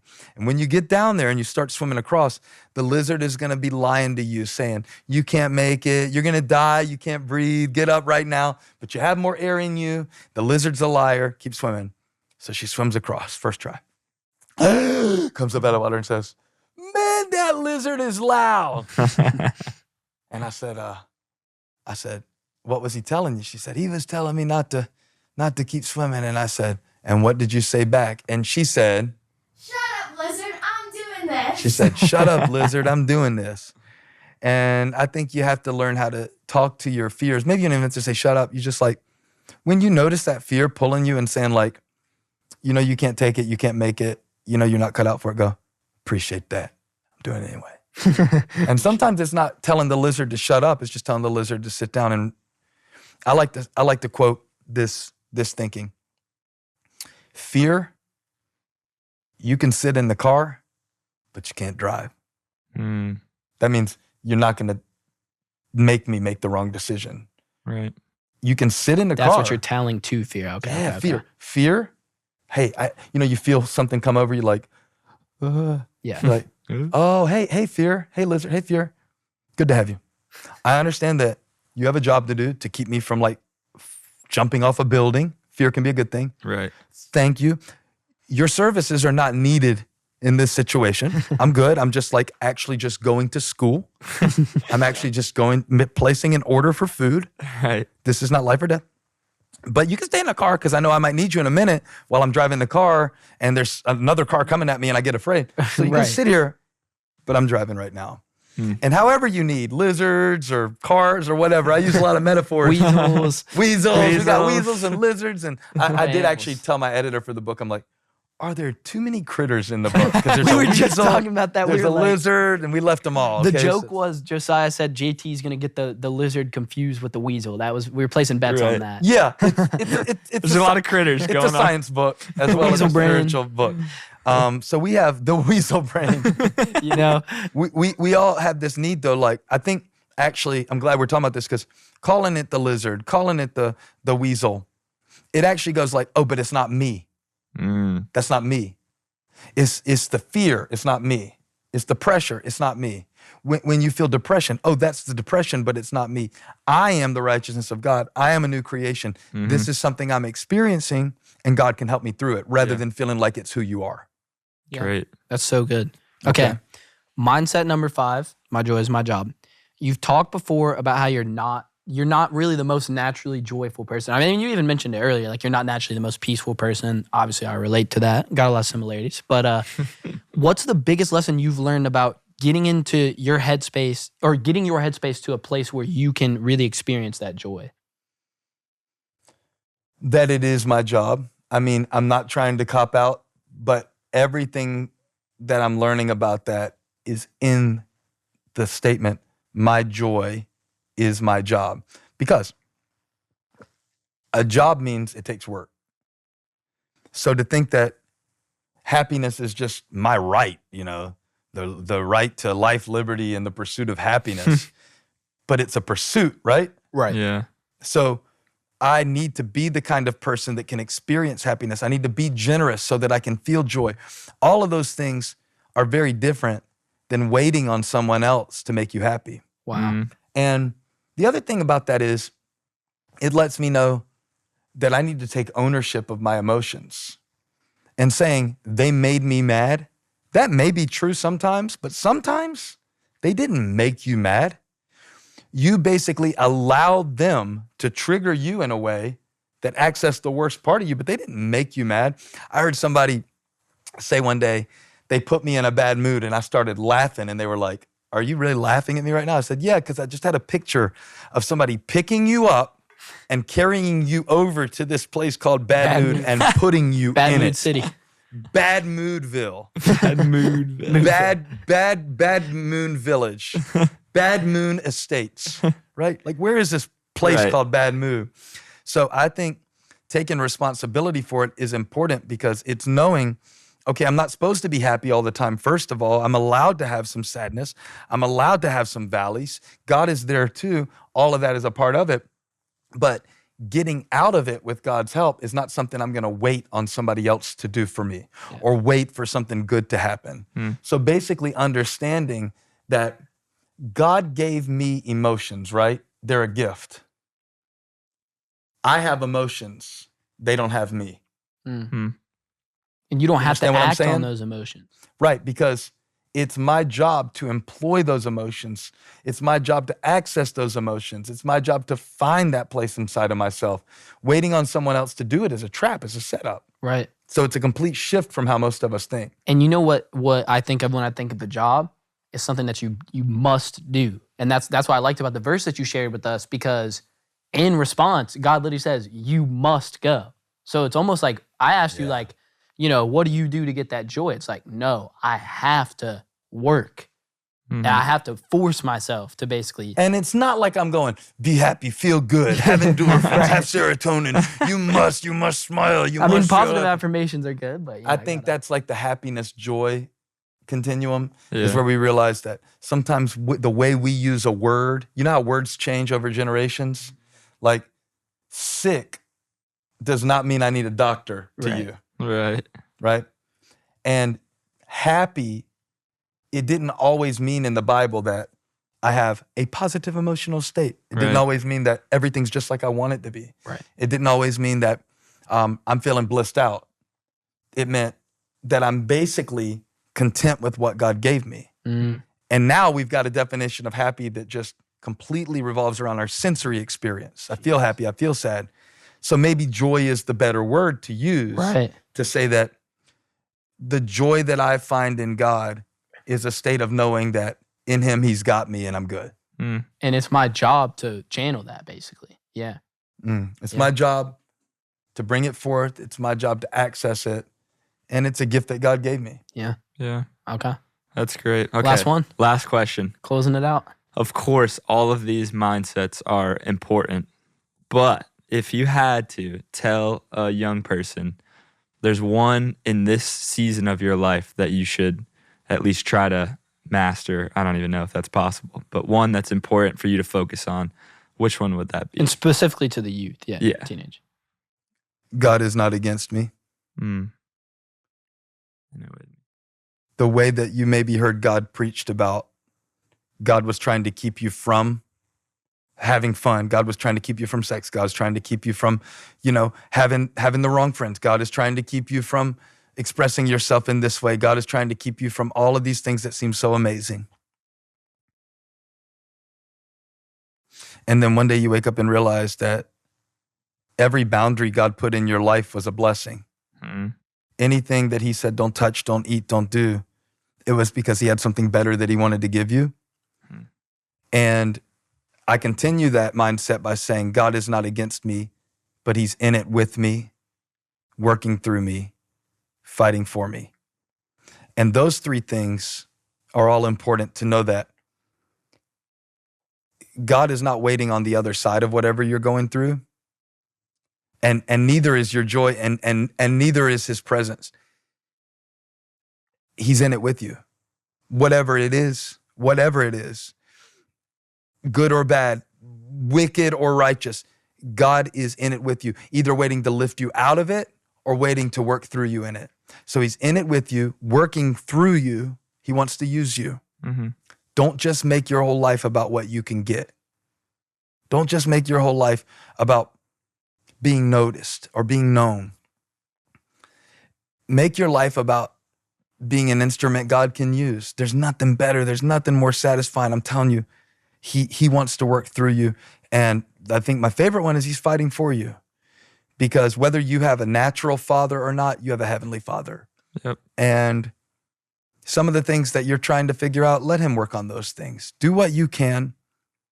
Stay where you are in the season that you're in, faithfully as you know how, and let God fight the battles that are too big for you, because he's good at that. And he'll step in and have your back. And if you believe that at the core, it doesn't matter who or what comes against you in life. You go, God is not against me. And if God is for me, whoever likes or doesn't like me, whoever breaks up with me or stays with me, whoever comes, whoever goes, whatever I face and wherever I fail, I know one thing for sure: God is for me. Yep. Wow. Come on. I feel like there's not a better ending than that. Not Did a it. better ending. I love y'all. I don't want to hit I the mic. love you. Give me the real- That was insane. The book Love you. is Proud of out you. now. Yeah, before we Go end cop the book. Do the New You out everywhere. Links in the Everyone go buy description. it. Longest podcast you've ever done? Easily. 3 hours. Are we keeping it all? We'll figure all that out in the end. But before we wrap up, is there anything else you want to plug you got coming up other than the book? I'm going to be watching some wrestling in a high school gym somewhere near you soon. There we go. And maybe me and you will have the song that I mentioned cooked up to put on the Elevation Youth Instagram soon. The one that I told you. Ooh. Maybe we'll put a little 30-second I snippet love up. it. Little I love it. snippet, Be on the baby. lookout. Let's do it. Proud of y'all. Thank you for having me. Of course. I love you. We love you. And is there a motto for the podcast?